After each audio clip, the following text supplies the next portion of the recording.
So this is a presentation I did last year at the Kimber Festival, and it was a presentation about the SU carburetor. You can see it. There's two spellings, two British spellings of carburetor, which is different from the US version. So this is actually the Australian version. The TTOR is the English version. And this is my most updated version of this slideshow. And it's a conglomeration of history and tech and some date coding that I worked with a guy named Roger Payne about, figuring out what is the proper carburetor for a particular version of MG. And so this is just a rough approximation of the numbering system and what was going on with the SU carburetors and the Nuffield Group and British Leyland, all those different companies as they changed over time. So the Skinner's Union, which is what SU stands for, had three brothers. And so in 1906, George Herbert Skinner went by his middle name, Herbert. He took out a patent on the constant depression carburetor type. So you're probably familiar with SUs, but it's called a constant depression type carburetor. And his brother Carl experimented with variable Venturi carbs using, let's see, see if I can slide this over. Yeah. Carbs using his brother's ideas on a Star motorcycle. This is really early, in the 1900s, so it's very early on. So Carl and Herbert worked together at George Wales and Company in London. And in 1908, Herbert was granted another patent for a collapsible chamber and a fuel needle valve. So this is all your basics of the SU carburetor. And in 1910, Herbert, with brothers John and Carl, started the SU Carburettor Company. Why isn't this working? Next slide. You can use your page down or your arrow keys. So a short time after the SU Carburettor Company was limited was formed in August 1910, they moved to the George Wales facility to one of their own in Kentish Town, London. And by 1913, the company records showed that they were supplying sloper carbs to Wolseley Motors and Rover Company. There was no choke available, so there was a tickler valve. If you're familiar with the earlier MGT series and earlier, there's a little push valve on the top of the float bowl. There was a tickler that would flood the fuel and allow you to start it easier in cold weather. In 1918, Wolseley Motors did their own patent on a choke mechanism. Yes, for the cold starts. Is there an echo? Okay. And in 1925, they introduced the 2M with metal suction chambers. Before that, they had a leather bellows instead of the piston inside the chamber. In the 1920s, there was a recession in England after World War I, and the company was losing money. So in 1926, George Herbert left the company. In 1926 also, Carl sold the company to William Morris. He's the owner of Morris Motors. And the company moved to the old Wolseley plant in Birmingham as part of that acquisition. So before this, they were in London. Now they're in Birmingham, which is northwest of London. So Carl was given money for plant and equipment to up the production to 1,000 units per week for Morris alone. They were making carburetors for other companies, but Morris was their primary company at this point. In 1936, the SU Carburettor Company Limited was formed with Carl as the managing director. So this is overview of Sir William Morris, Morris's holdings. You know, as I'm not going to go into a whole history of William Morris, but he started out in the late 1800s as a bicycle repair guy, and then started doing motorcycles, and then moved into automotive and started building his whole empire. And there's a whole presentation that was done on the Kimber Festival about Sir William Morris and his whole life. In 1922, Cecil Kimber was hired for sales of cars for Morris in London, in Oxford. And in 1923, Morris bought the Hotchkiss factory. They used to make machine guns. It was a French company. It was moved to England during World War I. And so Morris bought that factory and turned it into Morris Engines Limited. Also in 1923, Morris starts the MG factory in Abingdon, Oxfordshire.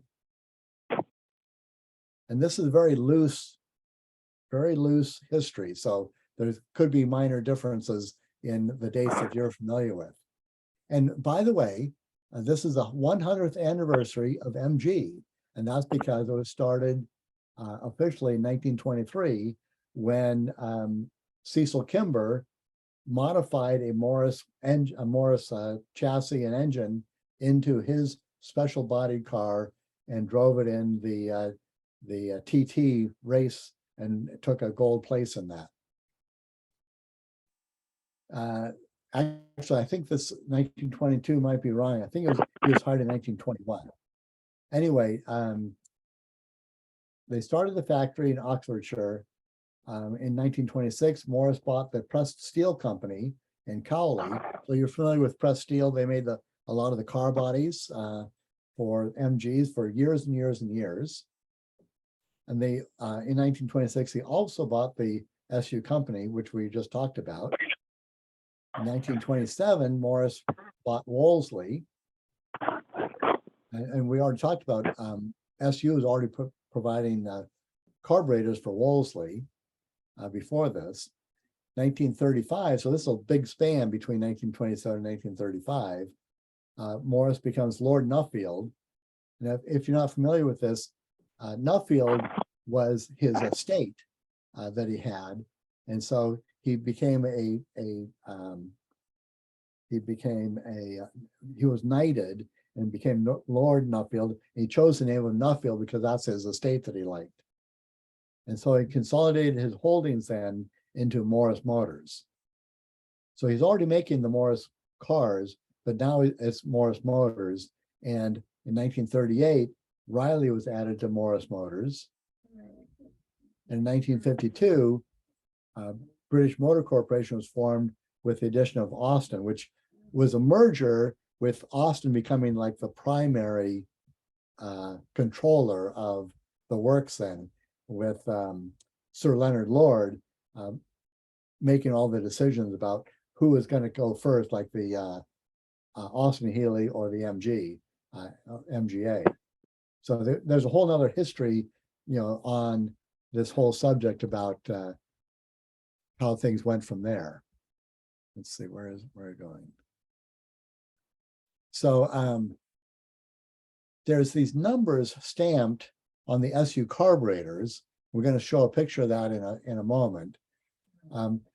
Roger Payne is a member of the Jag Lovers Forum in Australia, and he wrote a paper on SU carburetors in 2011 dealing with the HD8 carburetors that were used in the 1950s Jaguars.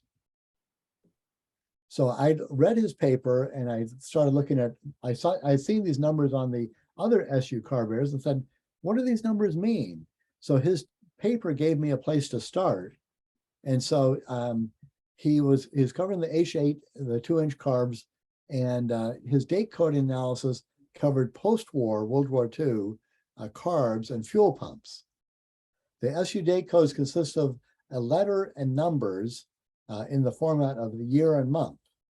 In the pre-war carbs, some of the some of the pre-war carbs and the post-war carbs up to a certain date had additional numbers, and I'll show you an example of that. The year was designated by a letter A to Z, and the month is one or two numbers, 1 through 12, with the exception there's a 13 sometimes, which we don't really know what those numbers represented. So my interest started out with my MGA 1500 and 1600 and the H4 carbs. As I said, there was these numbers on these carbs. I said, what does this mean? So his paper gave me a place to start. And there's differences between the 1500 and the 1600 models. And we'll talk a little bit about that. In fact, I wrote a paper that was published in the MGA magazine, which is the publication of NAMGAR. It covered my analysis of the 1500 and 1600 model carbs for the MGA. So I expanded my analysis into the HS2 and the HS4 carbs on the MG Midget and MGB in the 60s and 70s. I also expanded it into the MGT series, which I've written a total article on the T series cars, carburetors. And then I started doing the pre-war MGs. So this is an example of what the number looks like on an H4 carburetor on an MGA. This is kind of a blurry picture. Can everybody see that okay? So the S is 1959, and the 12 is the 12th month. So this carburetor would have been supplied on a 1960 model MGA. So these are the date codes from 1945 to 1962. So starting in 1945, after World War II, they started with A, and they went all the way up to X in 1962. And you can see that there's some letters missing in this chart. And the Q was a special letter, and we believe that that was used for replacement carburetors. So it doesn't fall into the normal lettering of the rest of the carburetors.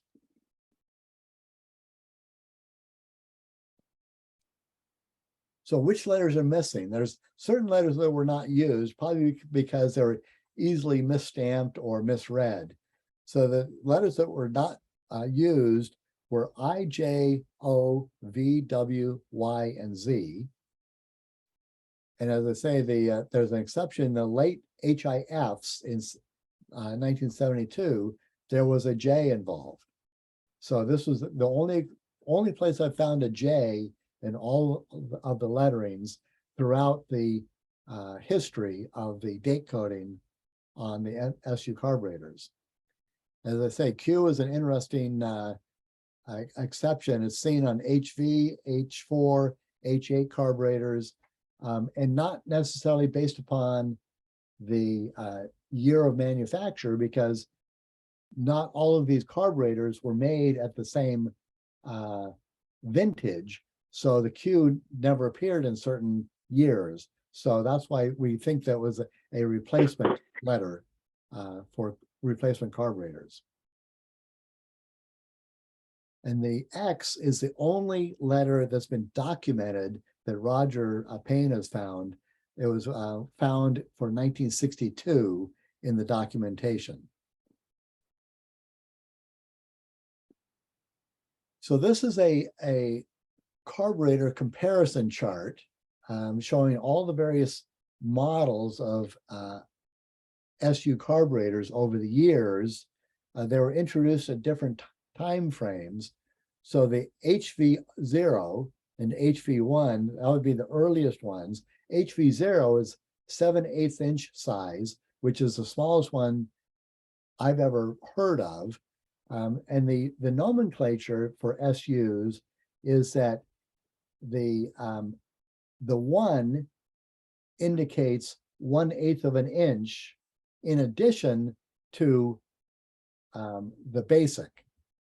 So HV1 is 1 inch, or H0 is 1 inch. HV2 or H1 is 1 1/8. So in the H series carburetors is always the 1 or the 2 or the 3 is a multiplier of 1/8 inch. So they changed their nomenclature a little bit over the years.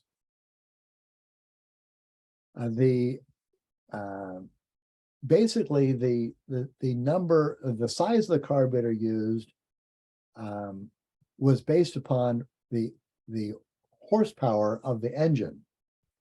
So if you had a 27 horsepower engine, you only needed a 1 inch carburetor.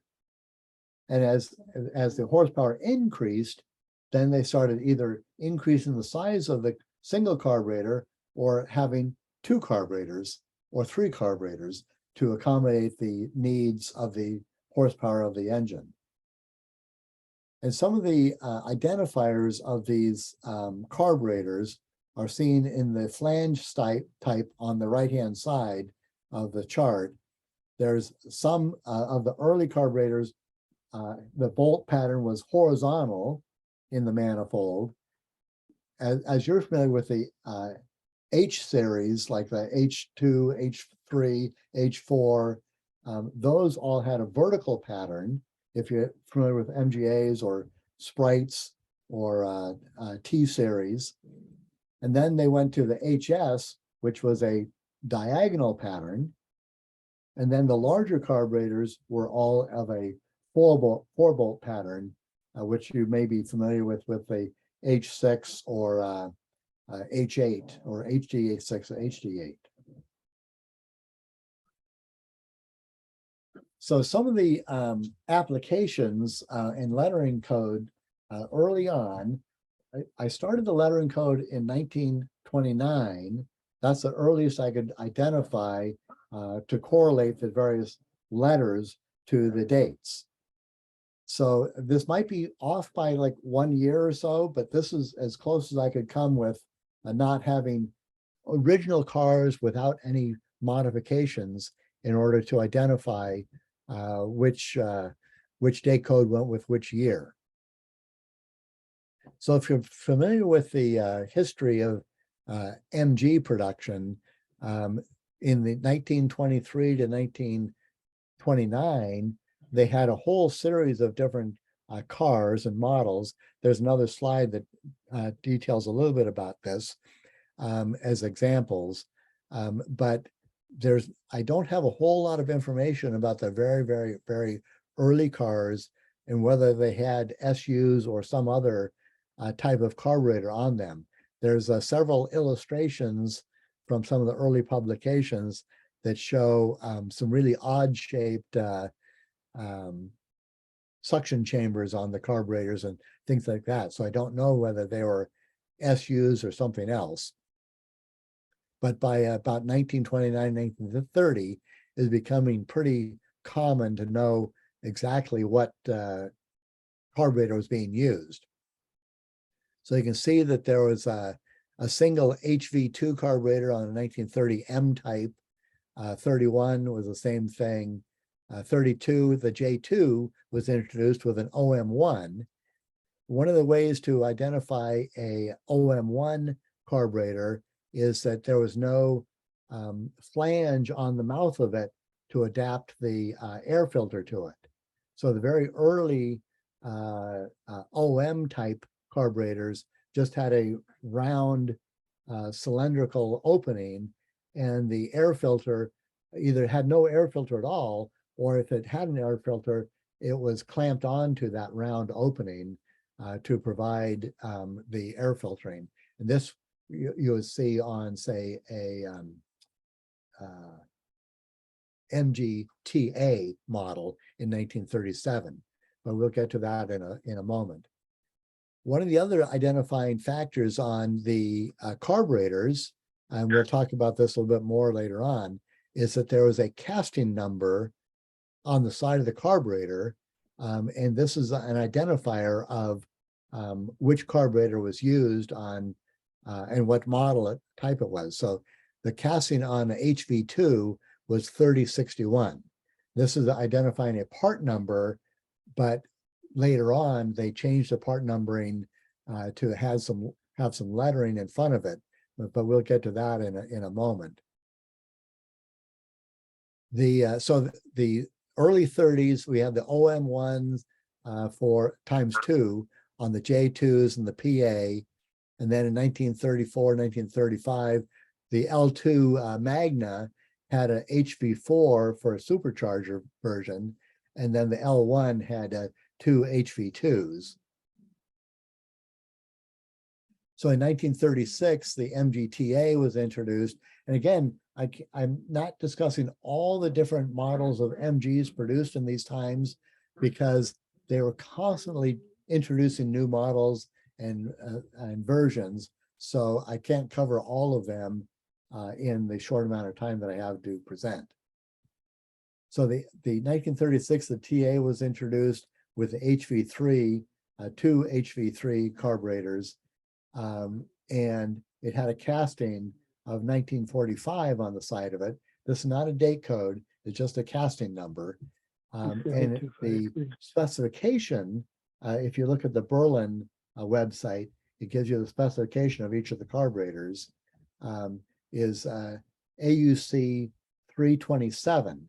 The AUC nomenclature was added later on, but the Berlin uses that even though they weren't using it back then in 1936. These were bronze bodied or bronze cast carburetor bodies. And they changed in 1937.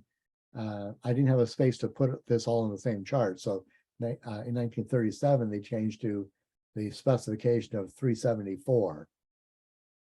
And so I showed just some other examples of the MGSA and the MGVA and the MGTB. So the first model of the H2 carburetor was introduced in 1939 on the TB, and that has a 3478 casting number or part number, and it's a specification AUC 429.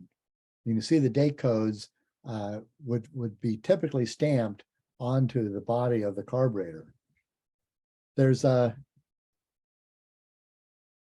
introduce this additional information in a minute, but all of these carburetors that were pre-war had additional numbers after the date code that was on the body of the carburetor.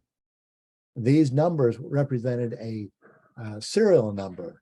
So up until 1948, they had serial numbers on the carburetors, even though this was not tracked by the factory in any way. So here's a quick guide to post-war MGT series cars. And one of the things that just before when the H2 carburetor was introduced in 1937 was they were cast in heavy metal zinc, which is a zinc alloy. And then they later on in 1950, they introduced a light alloy, which is more of aluminum alloy. So if you were to put two of these in your hand, you could feel the difference. They looked pretty much the same, but the zinc was a little bit darker color than the light alloy. So you can see that throughout the production of the TC, the H2 was used with a common casting of 3478 as pre-war. As you know, the TC was a pre-war car that was produced after the war just because they couldn't come up with a new design yet. So you can see the number doesn't change until they come up with the TD, and then they change the specification on the carburetor with just slight modifications to it. It was really the same carburetor, but now it was light alloy. And you can see the date codes A, B, C, D. So they changed 1929 was A, and after World War II, they started over in 1945 with A. So the numbers repeat themselves. So you have to know what carburetor you're dealing with and when it was introduced and when it was common to be on a particular vehicle. So if you found an A H2 on say an MGTB, then that's a later model carburetor on an earlier model car. And same thing with all these other numbers. If you found a light alloy H2 with a G on it on a 1945 TC, then it's a later model carburetor. And so here we go in the TF. They changed to an H4 carburetor, and there's L and M on the 2 years that they produced the TF. You might find like a G, actually an H on a 1953 carburetor that's on a 1954 model car. So we'll discuss that in another few minutes. These are the MGA carburetors. You can see the specifications for the 1500 was AUC 784. And these all had the casting number AUC 6020, which you saw on the TF 1500 and the TF. And you can see that the date code continues on up to 1962 with the X, which I already said was the only year that we knew was specifically identified for 1962.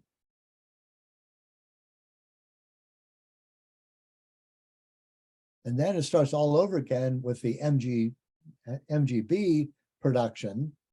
So 1962, again, we have an X date code for the first MGBs with a specification of AUD 52. This is the HS series.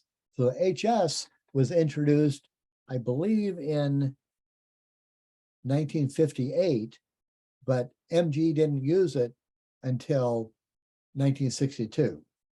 So some of these carburetors were introduced a couple years before they were actually started being used in production.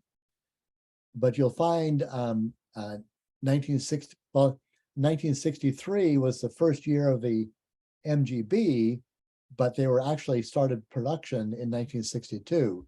So you'll see some X-dated carburetors on a 62 or 63 MGB, and then they go on from 63, starting the lettering over again, A, B, C, D, E, F, G, and the various specifications for the MGBs in the HS4 series.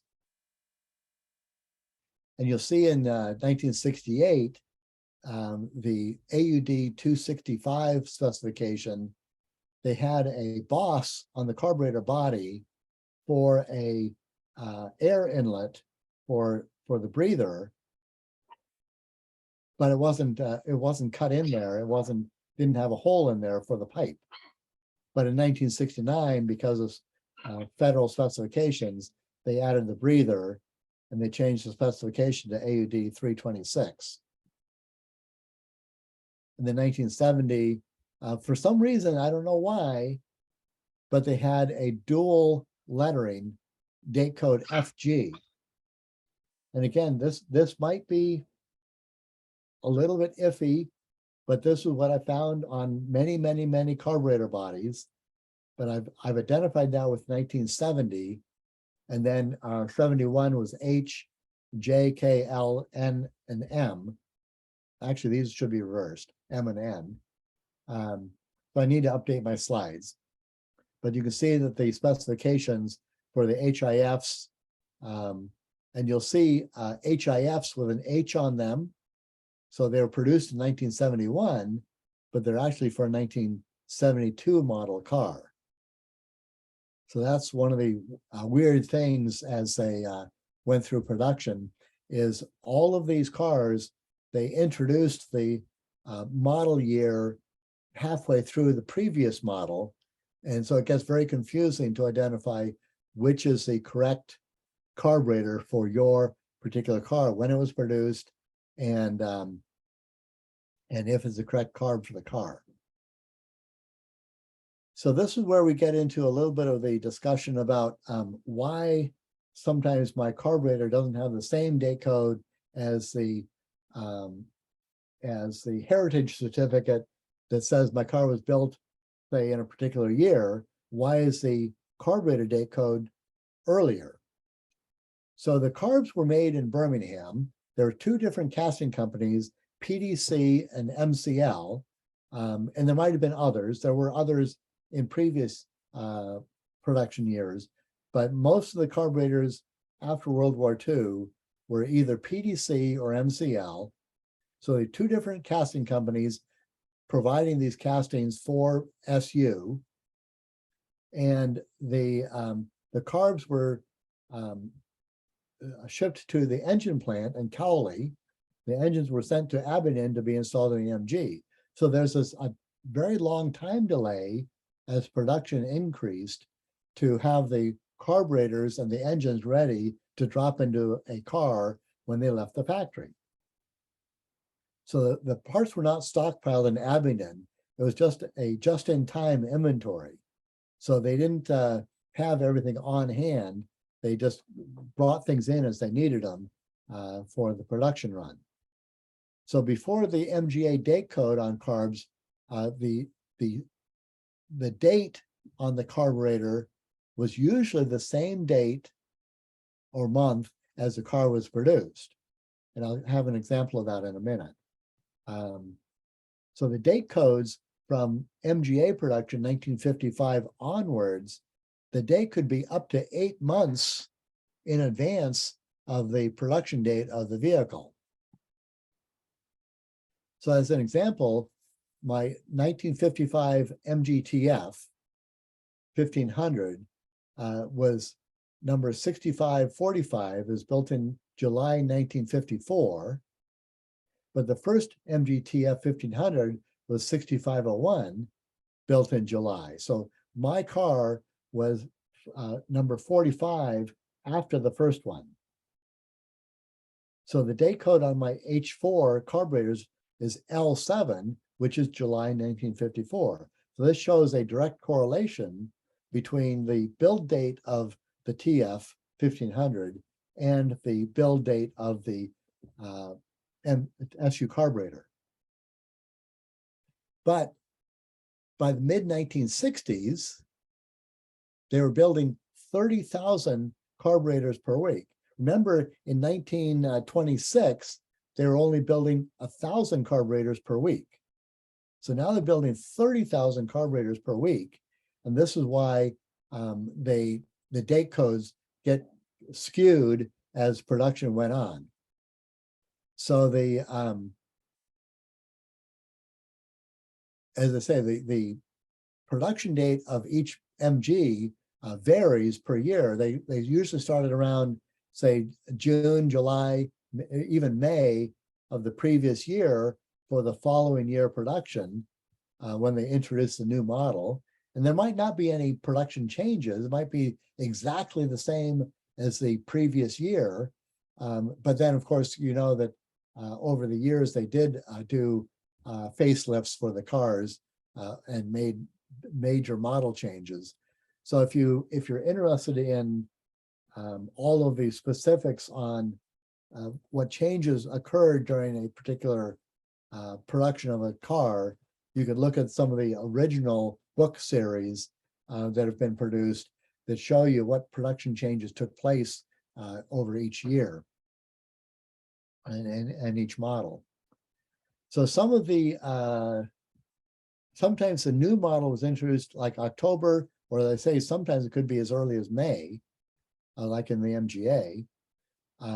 So one has to know when their car was produced and examine the carburetor to determine what the date code is on it and whether it's after the production date of your car or before the production date of your car. If it's after the production date of your car, then obviously it's a replacement carburetor. Another example is on my wife's 1960 MGA 1600 coupe. It was built in October 1959. The first MGA 1600 was built in May 1959. There were almost 2,600 MGAs per month in 1959 produced. So the carb date code on my wife's MGA is S2, which is February of 1959. So it was produced in October. So this shows the big lag time between when the carburetor was produced and when the car was produced and left the factory. 8 months lead time. So remember the AUC 943, which was produced during the final production of the 1500. So even though they're still selling the MGA 1500 and producing it up to May of 1959, they had to start producing the carburetors that were going into the next model way in advance to meet the production requirements. Another example of an MGA is that one of our club members has a 62 MGA 1600 Mark II. He's owned it since 1964, and it's a VIN number 107,784, which is near the end of production. So his car corresponds to March or April of 1962 production. He doesn't have a heritage certificate, so it's a little bit hard to determine exactly when it was built. The last MGA Mark II was 109,070 in June of 1962. So his carb date codes are U8 and U9. Now notice these two date codes are a month apart, but they're the same year. And this is not uncommon to have mismatched date codes, but are very close to each other on a particular production car. So his carburetors correspond to August and September of 1961, even though his car wasn't produced until March or April of 62. So that again shows the lead time between the production date code of the SU carburetor and when the MG left the factory. So here we start again with the 1962 MGB with the AUD 52 spec HS4 with an X date code. And so there's examples on the right-hand side here. These show examples of carburetors that I have on hand with the various date codes on them. Now notice that many of these dates have an extra letter in front of them. I don't know what this, not letter, a number. A lot of these, I don't know what this number means.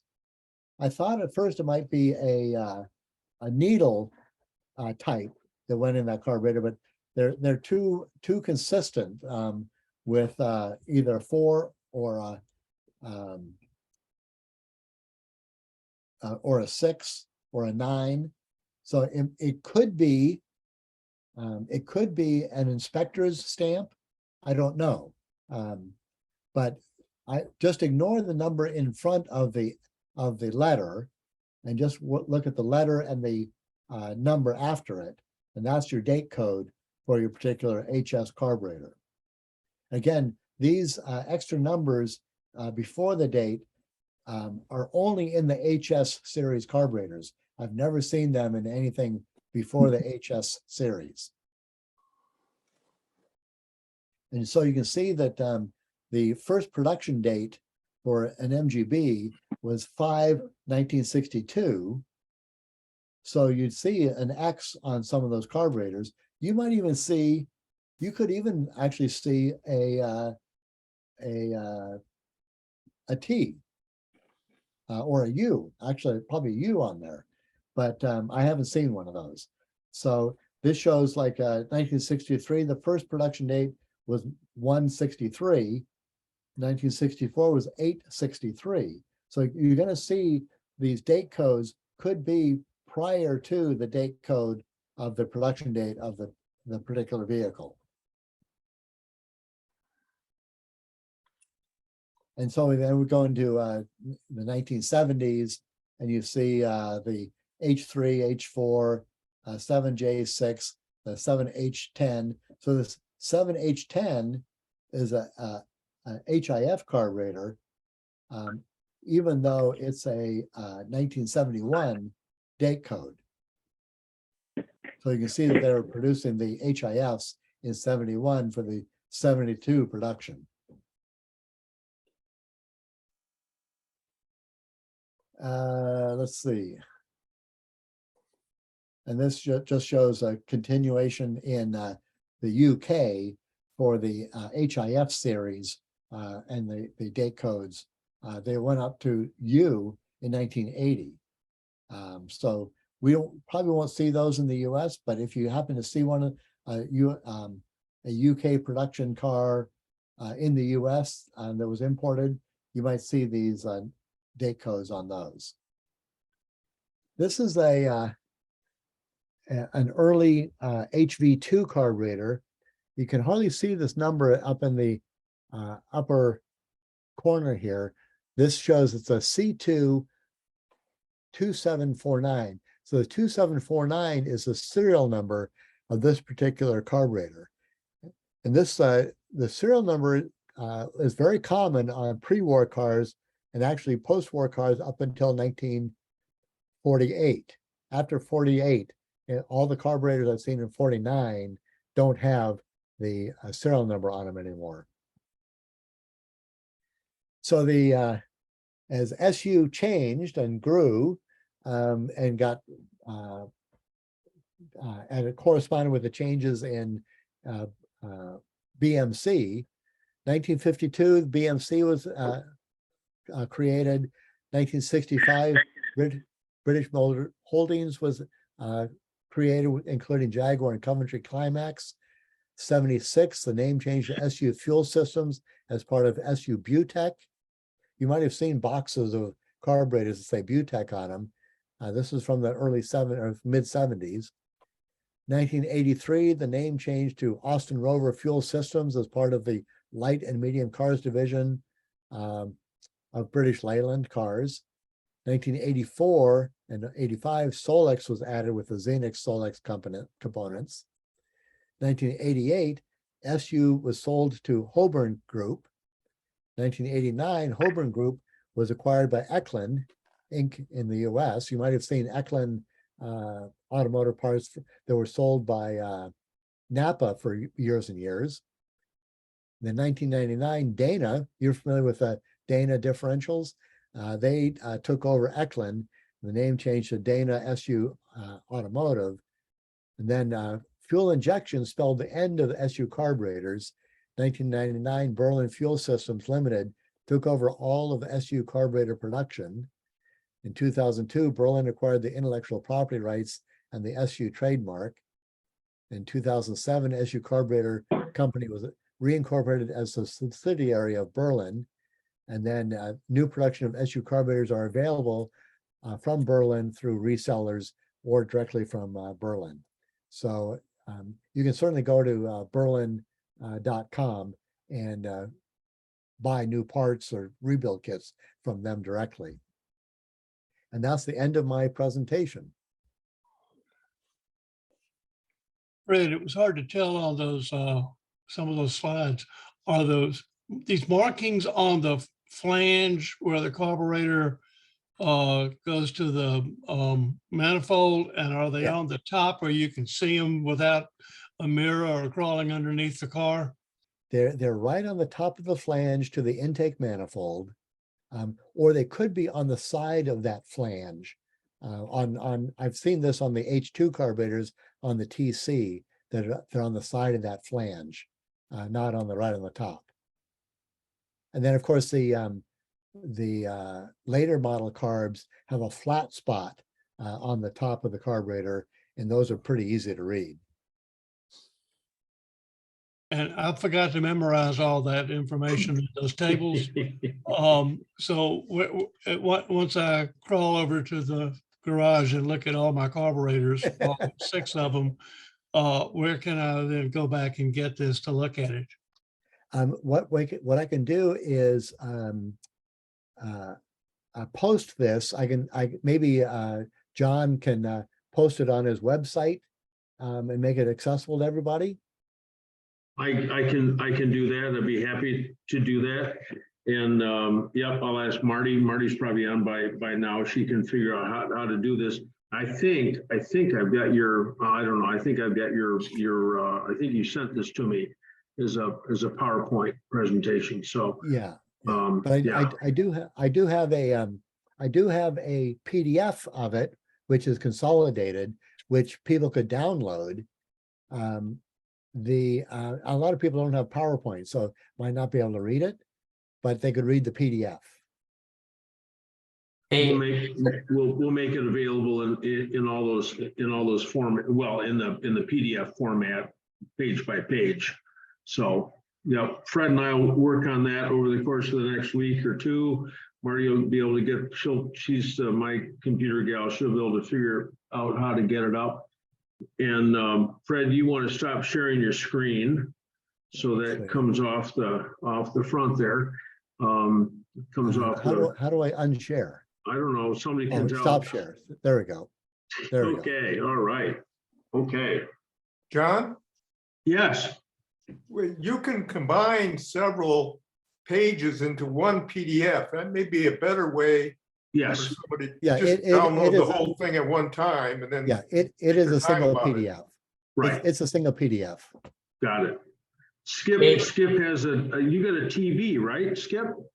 Yes, Yep. I've got So a TB, an A, and a C, and a midget. okay. All right. Well, anyway, I want to thank Fred very, very much for coming on and explaining that's such bizarre information. You know, for years I saw those little numbers stamped on there and not understanding them, of course, ignored them. So yeah, this is the decoder now. So now when you go to the car show and you're looking at someone's car, you know, and they're touting it as being original, you can pull out of your pocket. No, wait, we'll get this on your phone. We'll get an app on the phone. Probably not. And you can look at it and go, oh no, dude, you know, those carburetors are too new for your car. So, yeah, it's absolutely amazing. Absolutely amazing, the detail. How long is this taking you to put it together, Fred? Counting those numbers and Oh, well, I mean, I've been collecting carburetors for years and years, but I started analyzing them probably about 4 or 5 years ago. okay, all right. Okay. Hey, Fred. Yeah. Yeah, I got a question. My MG B's got a I would imagine a Zenith type 175. And in your presentation, I noticed on that 84, 85 is when that Solex added Zenith. So that's when they came up with the Zenith carburetor. No. The Zenith Stromberg has been around since probably the at least early 60s. Okay. And John had a question about this, about there apparently Triumph was buying SU carburetors, and they said, this is crap. You know, we just, you know, we can't, you know, afford to pay the high prices they want for the SUs. So we want another carburetor.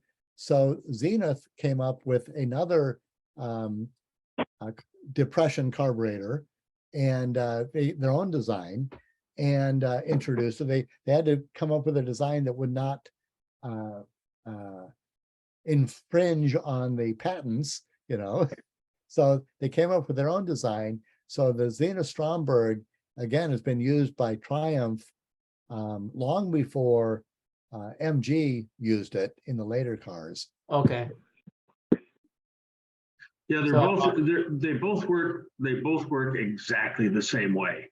You know, they both have an air piston and a spring. It's just that the SUs have got a machine surface between the air piston and the inside of the suction chamber. And the Strombergs have a diaphragm, which when they get a hole in it, causes the car to run about 10 miles an hour, very, very rich. So. Yeah, I don't have any information about date coding on the Zenith Stromberg. As far, I have a whole pile of them, and I've looked at them. I don't see any date codes on those. So I really can't help you out on those. So basically, I was looking at, I got that certificate from the British Museum, Yeah. and when the VIN number and all that good stuff, but so when mine was shipped over to the US, maybe the original owner, when he rebuilt the engine, he might have taken off if there was a SU carburetor on it and switched it to a Zenith carburetor. Nobody does that. Nobody does that. What year's your car? It's well, the carb, I don't know. My car is Yeah. 1980, came into Okay. the US. Okay, so the MG began, they commonized stuff between MG and Triumph, and all the MGBs had Strombergs from the 1975 model year Oh, through okay. 1980 for the North American, Canadian, and California spec. The home Okay. model still ran dual HIFs. Okay. And the midgets also had carburetors also. I'm gonna, I gotta hit mute all here because we got some people who are unmuted. I got barking dogs. So, so anyway, let me hit some of the chat section. I go over here in the chat section. So Vaughn asks, can dual HIFs be used on a 76 midget 1500? Absolutely. That's what was fitted to them in England. I know Ted Shoemaker out of TS Automotive in Ohio used to sell the whole kit and caboodle. You could buy the manifold and the intake manifold and everything. The only thing is that there's a little body adjustment that you have to make. That means a big hammer, but not very much of one, to get something to clear the float bowl or something or other. But we used to put dual carburetors onto the midgets. We did that at my shop. Remember that there are HSs and HIF carburetors, and some people just love the HIFs. But the HIFs have got the float ball on the bottom of the body. HS stands for horizontal short body, and HIF stands for horizontal integral body, or integral float, integral float. And the float being on the bottom of the carburetors, if there's anything wrong with the float, you got to take the carburetor off the car to fix it. On an HS, if there's something wrong with the float, the needle and seat, the float, something, you can take the float lid right off, right there. They're very, very much more easily worked on than the HIFs. So why did they go to HIFs? Well, because they had to put a temperature compensated bimetal strip to hold the jet, to move the jet up and down, whether it was getting hot or cold, to correct for mixture, because emission standards kept climbing. Once they went to fuel injection, I don't mean MGs or Triumph, I mean the industry as a whole.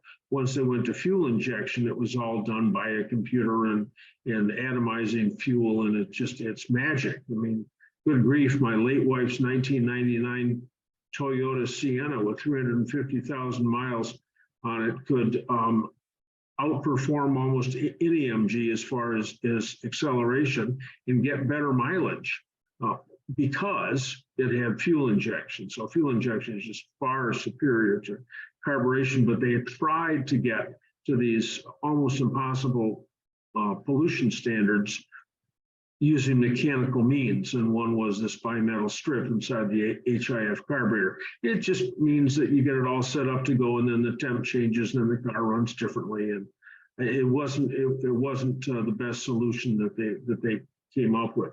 But yes, you can fit dual carbs on the midget 1500. I'd almost tell you to put on dual HS2s because you want, now this sounds counterintuitive, you want to use the smallest carburetor you can so that your airspeed is as fast as it can be at idle and lower speeds. If a bigger carburetor made your car run faster, then why not get a carburetor with a throat the size of a dinner plate? You know, that, because it doesn't work like that. And if you look at, think of a Nash Metropolitan, that's got a 1500 engine, just like an MGA does. It's got a little tiny Solex, just a little tiny Solex carburetor, little tiny, Worldwide Imports. He's got some Australian vehicle with a straight 6 in it, a commercial vehicle. And that thing has a single HS2 carburetor with a 6-cylinder engine in it, you know, but it wasn't made to go more than about 30 miles an hour.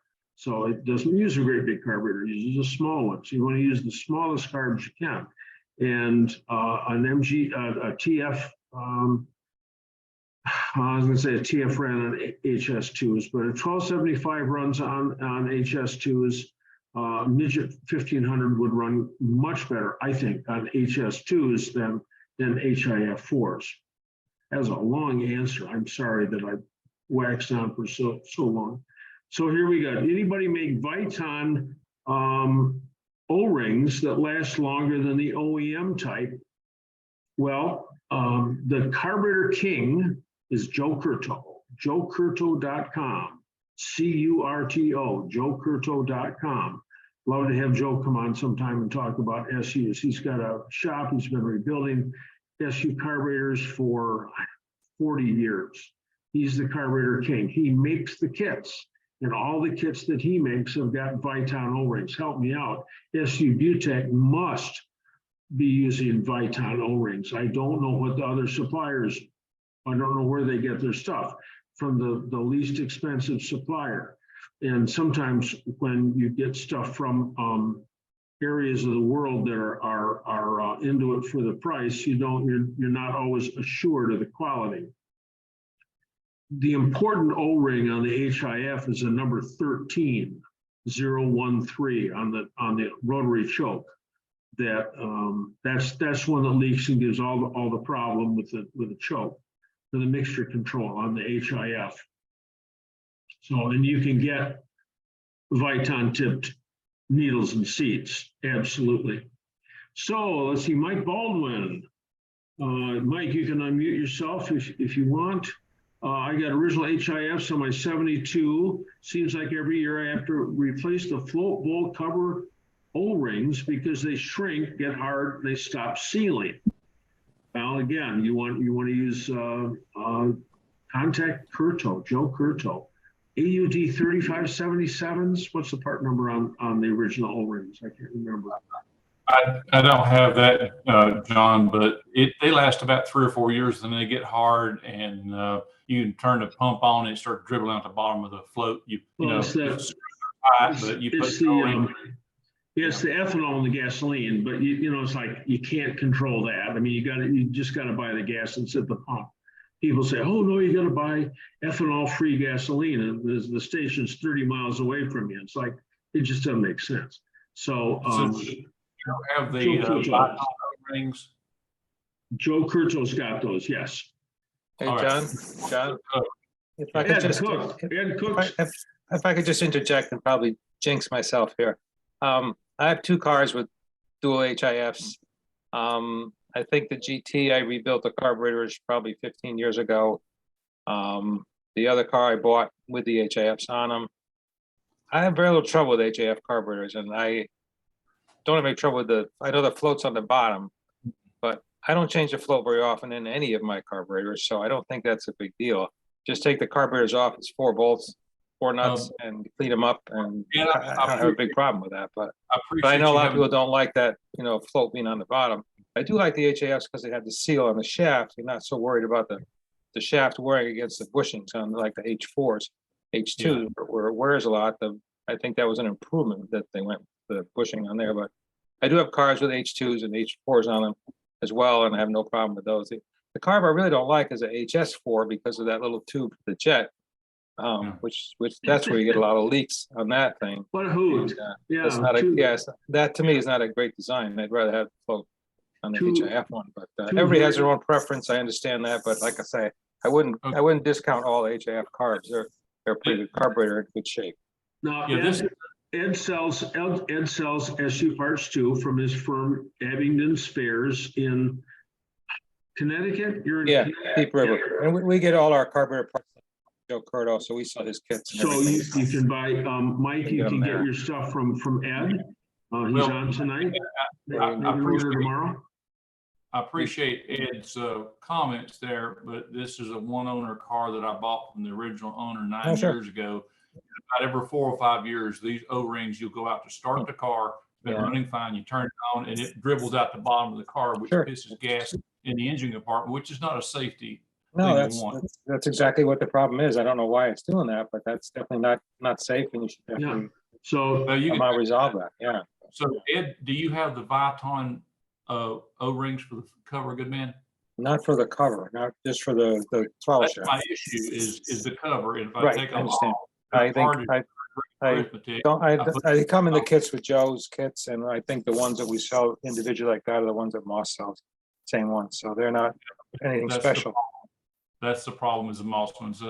John, I'll reach out to you. I didn't want to turn this into a debate. I No. just try to get the question out. No okay, problem. you All right, you can thanks. call me tomorrow. I'll do that because it's turning into a debate. Thanks. So anyway, what I do on HIFs is you clean out the trough in the floatable cover, make sure it's nice and clean. Take the new gasket. I just use grease on everything. I just was at this tune-up seminar on Saturday, and I just used a lot of grease, and I always use a lot of grease. And I put grease on that great big O-ring, and lay it in there. And then if you tighten it up with those great big panhead screws, I haven't had a problem with those leaking in the past. So get some new ones from Ed or Joe Curto and just change them and grease them up when you put them in. And my guess is they'll be okay. Thanks, John. They last about 4 or 5 years, and I don't want any more of the Moss ones, so Yeah. I'll get them to Joe. Okay. Thanks. Great. Okay, so we're done with, let's see, now we're done with, now we're down to Joe Vins. Normally I use 87 octane, no alcohol in my 72B. I just had to put 93 octane in the last fill up, and my idle moved up about 200 RPM. Should I worry about this or just move it back down to 800 or 900 RPM and wait until my next fill up? So Joe, are you on? Yes, I am, John. Thank you for your contribution too. Thanks. No, just, I mean, hey, it's apparently it's running more efficiently with that fuel. So I accidentally bought some. I was at Walmart, pulled up to a Walmart pump and started pumping, and all of a sudden I thought, why is there only one selection? It was like 93 octane, so and we're still paying for Hazelwood's Beaching, the Exxon Valdez, I think, off that high test gasoline. Yeah, I run 89 and almost everything that I run. I got an MGA with high compression. I like to run a higher octane gasoline than that. But high octane gasoline only lasts for a little while anyway, and the volatile components in there boil away, so you come back a month later, 6 months later, and it isn't the same stuff that you pumped out of the ground, but the 89 is closer. So anyway, it's no issue at all about that higher RPM, Okay, good. Well, thank you. Yeah, next tank I get, I'll fill up with 87 again, and it'll probably come right back. But it's running fine, so I can't complain. I just Yeah. wanted to make sure. Thank you. One of the things I wonder about, you look at a TD, for instance, and the TD takes an ES needle, Echo Sierra ES.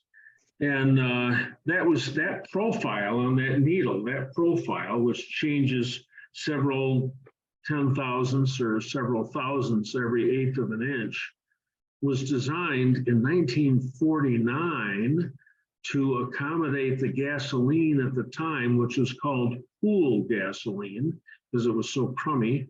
It was 80 octane. And it's like, well, what about today? I mean, the fuel is so much different.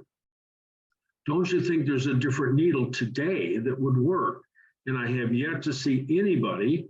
We need someone as Fred, who's been doing the history and the markings. We need somebody to set up an engine and go through all the various needle combinations and say, well, you know what? Is it turns out the better needle for a TD and with today's gasoline is a number 6. But in fact, all those original needle sizes still work okay. So although on the HIF carburetors, I always default to the ABD, Alpha Bravo Delta needle. ABD, I like that one, seems to work the best for me rather than an AAU or an AAL. But anyway, that's way off the topic. I get going here, apologize. David Vasily, I thought the beach photo was really a photo of the shore of the western lake of Michigan at sunset, and all the white stuff was snow. No, I'm in on Fort Morgan Road in Gulf Shores, Alabama for a month, except for this weekend. I'm going to go to London and back, but this is a nice respite from the weather. I talked to Mark Brandow at Quality Coaches just this past week. I'm doing a seminar up there in, I think, May. I said, Mark, what's the temperature in Minneapolis? And he said, well, yesterday it was -2, but today he said it's 4. But that was a couple of days ago. That was just that real cold spell that ran through. Okay, from Rob to everybody, does anyone have an opinion on the SU carb setup for an MGC? That's a good one. The factory supplied with 2 HS6s, modifications. Rob, you can unmute yourself if you're on here. Modifications, I've got some stuff in the way here. Have included 3 HS6s. I think that's over-carbureted, or 2 HS8s. If going to 3 carbs, does anybody have experience with making an inlet manifold from Triumph TR3 or 4 or something or other? How difficult is this? You can buy MGC inlet manifolds that will accept HS6s, individual manifolds.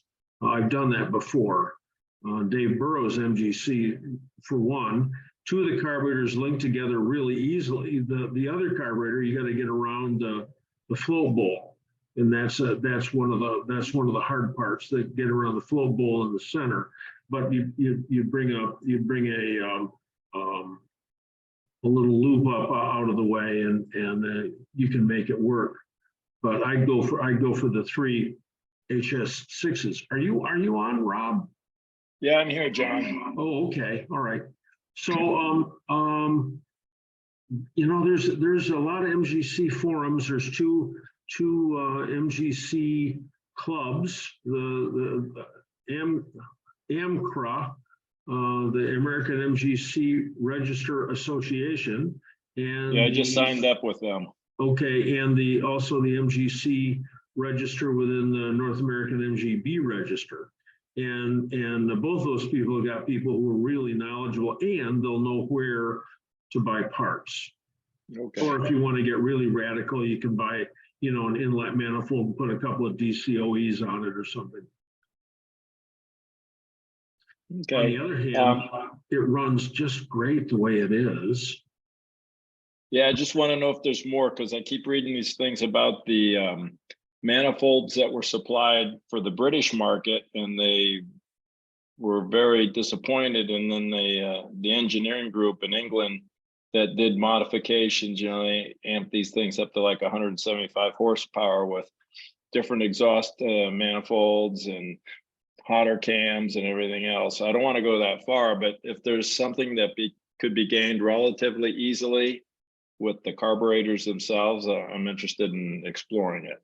You could probably keep if you want to get more power out of your engine, you can probably get a lot more power out of the engine by porting the cylinder head, raising the compression, and fiddling with the cam. I don't know what kind of cam. An MGB cam has got a duration of 252 degrees. And I would think that an MGC's got one that's very close to that. You can push a B up to 270 and still have it run okay, you know, for round town use. And most people, I mean, if you're talking about a race car, we're a whole different ball game. I don't know very much about them. It's just a whole different world. But just cars that you can drive around and drive quickly when you want to. It all has to do with compression ratio, the camshaft, excuse me, and the compression ratio cam and the porting of the head. Not so much with the carburetors. I think the carburetors are probably plenty big just the way that they are. So, Okay. but that's my gut. I mean, and you're going to listen to 27 different people tell you 27 different things, you know. Right. So. One thing, I don't know the Zoom technology, but there were several people that have responded to me with private messages tonight. And I want to thank them for their comments. I don't know how to reply to them individually. By going, well, I don't know how to either. You can go back on chat and So, everything, but yeah, okay. Well, anyway, thank you very much.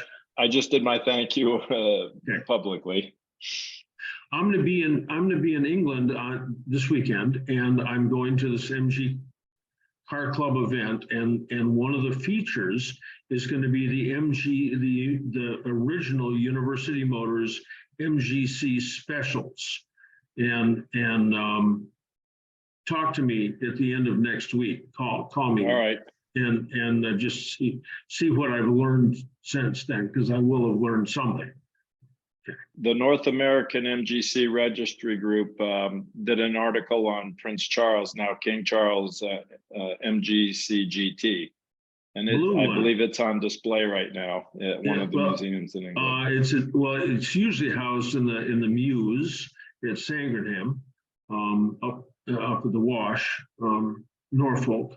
I've seen it there, but it may, you know, I mean, he's the man now, so. Right, well, I think maybe that's why they published an article on it in their monthly newsletter. So, anyway. All right, thank you. Yeah, you're very welcome. Yeah, there's a lot of combination in the Crown and MG. I mean, anyone who watched that series, at least for a while, called The Crown, you know, watched Prince Philip jump into his TD and go motoring off, you know, and Prince Charles had the MGC. So yeah, it's nice. And King Charles' first cousin, Viscount Lindley, that's Margaret's son, Princess Margaret's son. He restored his own MGB. As close as it is to the Crown, you know, it's like it's a real pointy triangle. So he had to do his own work. Viscount Lindley did that. Anyway, enough. So David Densmore. Oh, the wall behind you is very nice in focus, but you're not. It's because my lighting is so terrible tonight. So just you have to listen to my voice. Douglas to everybody. You can unmute yourself if you're on. We got Douglas. I don't have any empirical data, but 2 times HS6 gives you 12 quarter inches or 3 inches of cross section. Going to the trouble of triple HS6s would be 18 quarters or 4.5, where a pair of HS8s would be almost the same as 16 quarters or 4 inches. So yes, you can do all that math, but remember, the smaller the throat, the better that it runs at idle. So it's better to have 3 with smaller throats that altogether add up to a lot more than it is to have 2 with bigger throats. It just runs better down at lower speeds. So Just, I mean, you don't get something for nothing. It's always a balance. So thanks though for doing that. I'm doing, Jim Pastor, are you on tonight? All of a sudden Jim goes, oh my gosh, he's calling. Yeah, I'm all right. here. Well, Jim's got a show, the 29th annual maybe, Central Pennsylvania British Car Fest. And prior to that, we're having a 2-day seminar at Jim's shop, building a Triumph, a midget 1500 engine, but it's a Triumph standard engine. And there's a particular fault there with a oil supply. And that we've got to take the engine apart and open up an oil gallery, and going from 1/4 of an inch to 3/8 of an inch in diameter more than doubles the cross section. So it's intense once you start to get a throat and start to make it incrementally bigger. How much more volume, how much more cross section you actually have. So Jim, are you full on that seminar yet, or? No, not yet. Okay. But if anyone's interested, it's near, the seminar's in Altoona, Pennsylvania, center of the state. If you're interested, mgnutt@atlanticbb.net. MG Nut is Atlantic BB, must stand for the old bulletin board, huh? MG Bullet Nut board. is, what's that? Broadband. Oh, well, what do I know? Okay, all right, so MG MG Nut. Nut. At Atlantic BB, Bravo, .net. Yep. Okay, all right, or if you say, oh, I wrote it down wrong, you can contact me and I'll put you in touch with Jim. But if you live anywhere around Pennsylvania, Northern Maryland, Northern Virginia, you want Ohio. Yep. Hey, it's always a good time at Jim's house. So that's the weekend before Labor Day this year. You have it listed on your site. I do. Oh yeah, and I've got a link to the event. So okay. Yeah. Right. Thank you. Thanks. Sure. All right. Anyway, that was just a comment about the incremental the sizes on throttle bodies and stuff. Okay, so Dick Barkus, I have a set. I have new H4 1.5 carbs for 54 TF. What are the initial settings needed for the install? I would turn the adjuster nut at the bottom down 3 full turns. That's what I would do. And I'd unscrew the adjuster screw until it doesn't do anything with the throttle shaft. Turn it down until the throttle just starts to move, until it just touches it, and give it about a 3/4 of a turn after that. That's just a start. That's just a starting point. So when you do put them together, make sure that the steel link that goes between the 2 brass arms on the bottom is disconnected, because you've got to individually adjust each carburetor by itself before you tie those 2 links together. You've got these accordion shaped jobs that hold the throttle shafts together, so that you can open the throttle shaft on one end and have the throttle open on the other. You've got to have one of those bolts originally sized as a 4BA, but a quarter inch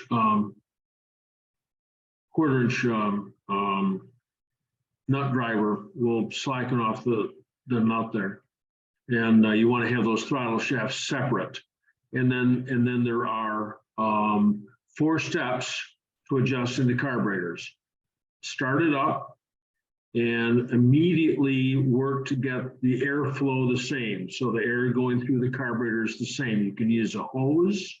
We used that this weekend on the 65 MGB that I tuned, or you can buy an exotic Unison, or there's another product out on the market with a little bar, and you can read it. It's a and that one's got numbers on it. So, you know, you get, if it's 5 on one, it's got to be 5 on the other because each carburetor has to draw the same amount of air.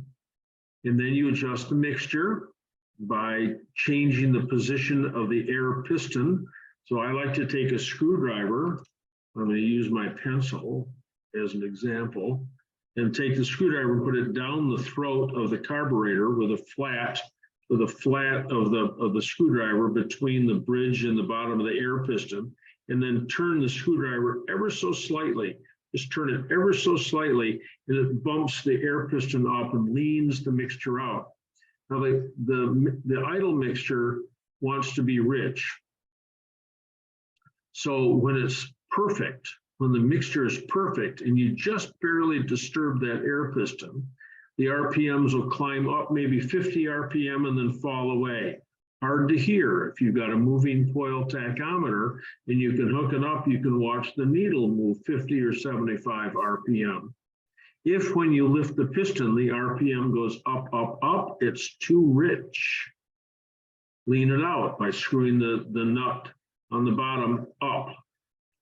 If, on the other hand, you go to disturb the position of the air piston, lift it a little tiny bit, and the RPM falls off immediately, it's too lean.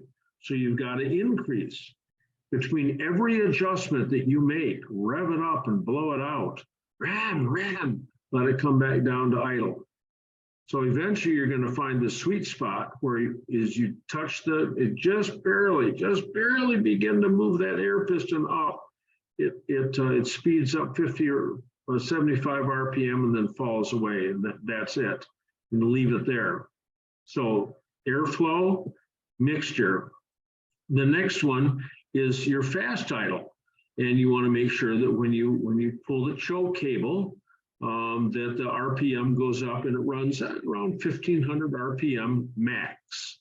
Okay, as you pull the lever on the bottom between the two carburetors, as you begin to pull that towards the rear, the RPMs will start to go up, up, up, and then they'll hit a max, and then it gets so rich it comes back down and sounds real crappy because it's running so unbelievably rich.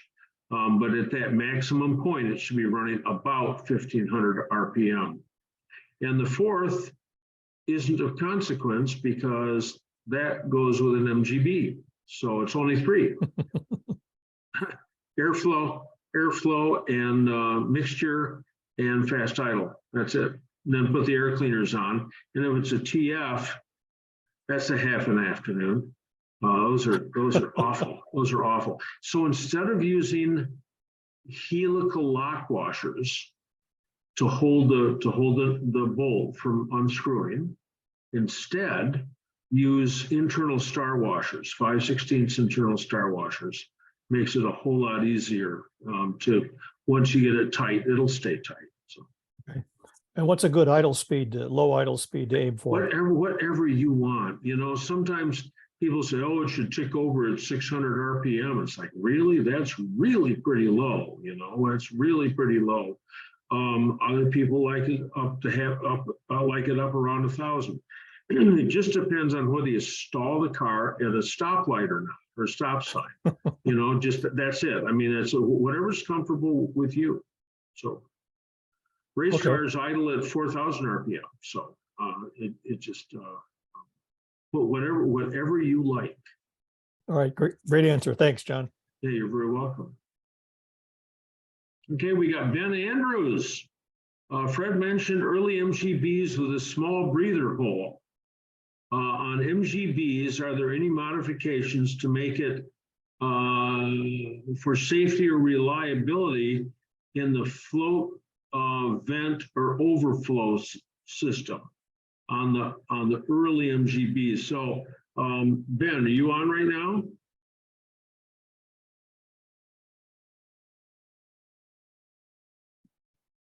Ben from Gary, Indiana, Valparaiso.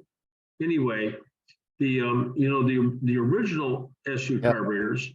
Oh, there we go. All have dump tubes, and we call them dump tubes because that's the only time we ever see them working. is when the carburetors overflow and they dump fuel out onto the ground. But those early Bs, Sprites have got the vent hole, but I think all MGBs have got dump tubes on them. I'd swear up and down. What, are you sure on the, Fred, we're talking about the vent hole on the float bowl lid? Well, there's the breather that I was talking about was on the for the emissions, but the earlier carburetors, the H series always had breather tubes, or either breather tube or overflow tube. It has to be vented. The H2 for the Sprite and Midget, the early ones had a little hole right below the inlet tube for the overflow, and it would just spray fuel everywhere if it leaked, Yes. Which is bad. But it did have a little cover over there, so it wouldn't really go everywhere, but kind of dripped down. But the later ones, starting about 68, they had an overflow tube, which would go to the charcoal canister. Right. Okay.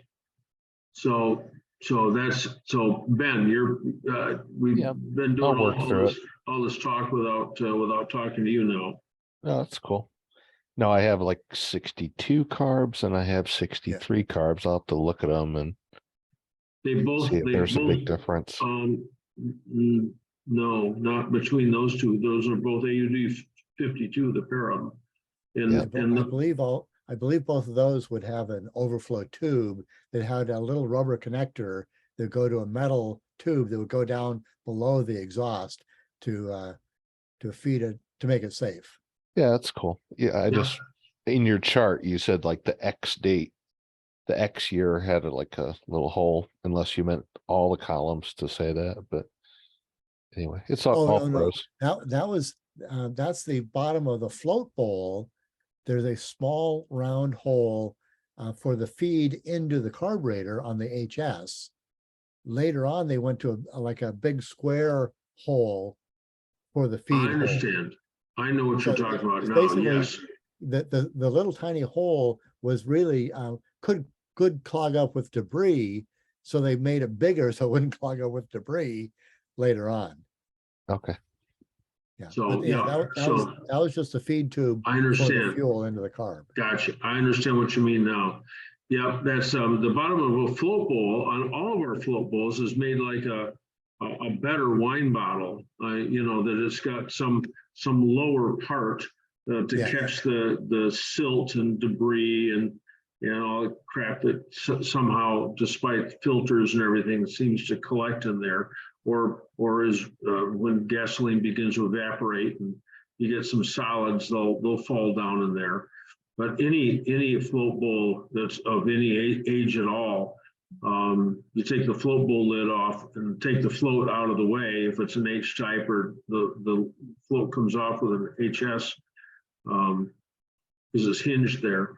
You look down in there and there's always orangey with sediment and so forth. So yeah, I know. Fred, I know what you're talking about now. Yeah, the H series had no little like dam in the bottom, so all of the debris would go right into the carburetor. But the HS, they created that little raised area to prevent the silt and stuff from going into the carburetor. Okay. All right, we got Vaughn Langless, who puts in a note here that says there's a gusset added to the frame that needs to be cut away. And he is referring to the first question I answered, which has to do with how do you fit dual carburetors onto a Midget 1500. So anyway, that's it. So anyway, so Vaughn says there's a little gusset there that has to be cut away. I remember that we just used a hammer to adjust its position, but however that's done. Greg Fisher, HS 4 date code 9X11. I'm reading that to be correct, and would that be a date code? Yes, So that, what, that 9X11, that's, that X, we're back in 1962? yes. So Yeah, that'd but- be October 62? No, ignore the 9. Oh, The no. 11 would be It November. would be November, wouldn't it? Yeah, of course. I'd just check it to see if we remember what numbers go with what months. Yeah, I'm sorry. So I bought these carburetors. I thought it was from Moss, but they were used carburetors at the time. I don't know if I think Moss used to sell used stuff. But I bought these back in the early 80s, 1980, 81 for my 78 MGB. So I was converting from the Stromberg to dual carburetors. I bought a intake manifold and the whole bit. And so I've just now, after 35, 45 years, I've rebuilt these things and I'm getting ready to put them back on the car. And I just was curious at the date. So you're saying these are a 62 carburetor? Yes. And they should work great. So All right, no problem. Yeah, but- well, they worked before I took them off. what year do you have? It's going to be a modified 78/73. Okay, do you still have your charcoal canisters in place? Yes, I do both of them. Okay, so you've got to put a Smith's PCV valve on that, on the center of the intake manifold. The Smith's PCV valve, it's a great big mushroom shaped job. You can see it in the catalogs. And then use number 6 needles? Use number 6s because of the AUD 92s, 52s use MB needles. So I think you go to number 6s when you use that Smith's PCV valve. But I'm interested in you using that valve for 2 reasons. One, to move fresh air through the engine and through the charcoal canisters correctly. And also so that you can hook up the anti-run-on system. So when you turn the key off, the car doesn't diesel. So I can get into this and sketch you some stuff and send it to you if you want to contact me tomorrow or sometime, Greg. Yeah, I think you sent me over a quick little diagram of how to hook the charcoal canisters up through these SU carburetors. And when I did this conversion, I was a dumb young kid in 81, and I didn't do anything right. It ran all right, but it probably didn't run right. That's the magic of our cars is, oh my gosh, you ought to see how carburetors are assembled. You ought to see how distributors are assembled. And you put them back in and the thing, they still run. They don't run as well as they should, but they still run. These are great vehicles. But if we can get you set up here correctly so that all this other stuff works, and I'm real keen on having that PCV valve in place and keeping the inside of the engine clean. And then the other advantage is that it does purge the charcoal canisters of the gasoline that gets collected there from the gas tank, and it makes it all work correctly. It looks good. Thank you very much, as always. Well, this has been a long project of mine, and we're getting close. I found out I had to pull the windshield and completely disassemble it, and I've taken the windshield frame off to re-anodize. It was my own error. I tried to polish something up that I shouldn't have. Good luck getting that back in. Oh my gosh. Of all the projects in the car to do yourself, front suspension, exhaust, and windscreen. Those are, and I can talk you through rebuilding an overdrive. That's easy. That other stuff's really hard to do. Thanks for the encouragement. Yeah, okay, all right. Okay, next one up here. Oh, we got Ben here. A couple of meetings ago, you mentioned you were rolling out a new monthly subscription service. What's the status? Well, it ain't up quite yet, Ben, but Marty and I are working on it. So okay. Thank you. Cool. Okay, Judd, did you get your computer working, Judd? Oh, maybe you just went dark on us tonight. My TDHS4s have weighted pistons. Some SUs have springs instead of a weighted piston. When did they change? I can tell you why they changed, and then Fred's going to tell us when they changed. Are there any advantages or disadvantages? No. So you can either, to get the downward force necessary on the air pistons, you can either use mass and gravity to pull them down, or you can make them out of something cheap like aluminum and then use something else that's inexpensive like a spring to push them down. So at some point they stop being those nice, beautiful brass pistons and they become aluminum pistons with springs. You do not use the springs with the brass. So anyway, Fred, when did that change? Actually, I don't know the exact date that they changed, but they had a aluminum piston with a steel weight on it for a while. That in the Bug-Eye Sprite they did. Did they do that on the T-Type too? I believe so. I think So my I don't know T-Type has exactly when got they the did that. steel and aluminum, the aluminum piston with the steel weight on it. Okay. I don't see any brass, as you can see my Okay. video on the crap. So that's 3 pistons. So we've been giving Fred something else to check out now. We got the brass piston, the aluminum piston with the weight with the steel insert, and then we've got the aluminum piston with the spring. So yeah. Okay. Oh, and they're 1.25 inches, not 1.5 inches. That makes more sense. So, Doug, everybody. So you can unmute yourself. This is a super arcane question about the brass cylinder that seats the needle in my HS2. It has an intentional deformation at one point on one rim. Before I knew it was intentional, I thought it was a flaw and ground one of them smooth. My question is, what are they for, and should I try to recreate it? So this is a question about the brass cylinder that seats the needle on my HS2s.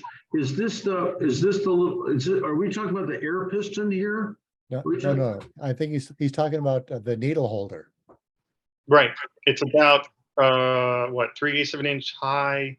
Yeah. And about the same diameter. Is it spring loaded or not? My needle. Is your needle spring loaded? Yes. Yeah. And this thing, like I said, it looked like it was a flaw. So I ground one off. And then I read in one of the rebuild guides, do not ground that off. So I have one that has it and one that doesn't, and I'm wondering what is it for? And it's to bias the needle with the airflow, bias the needle towards the engine.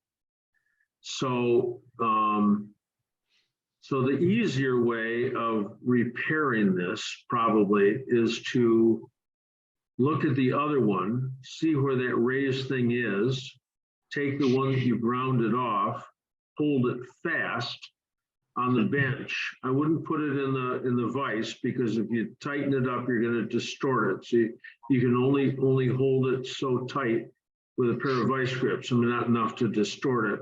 And if you take a really sharp, cold chisel and give it a crack, you'll put a V where that divot is. But on either side of the V, you'll get a raised portion, and maybe you can get that back. Or you could contact, Ed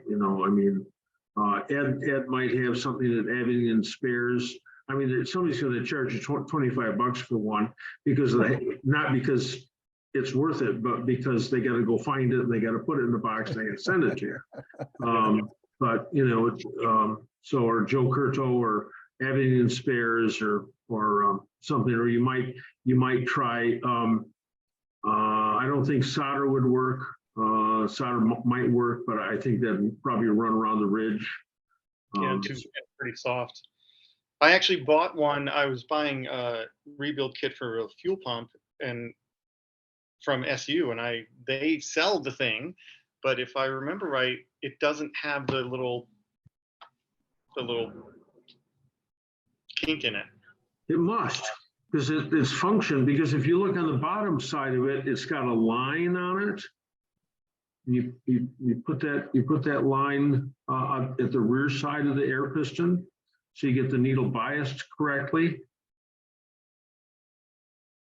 So take a look at the one you got, see where the line is on the other side.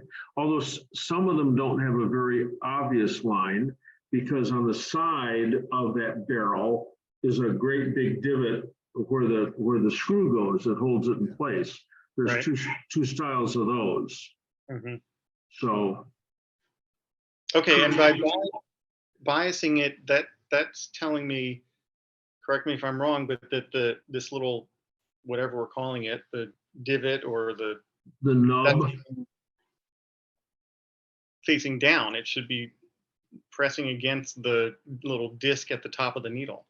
It holds, but when you angle the disc at the top of the needle, the needle's at the bottom, right? So when you tip it, it biases the needle towards the engine.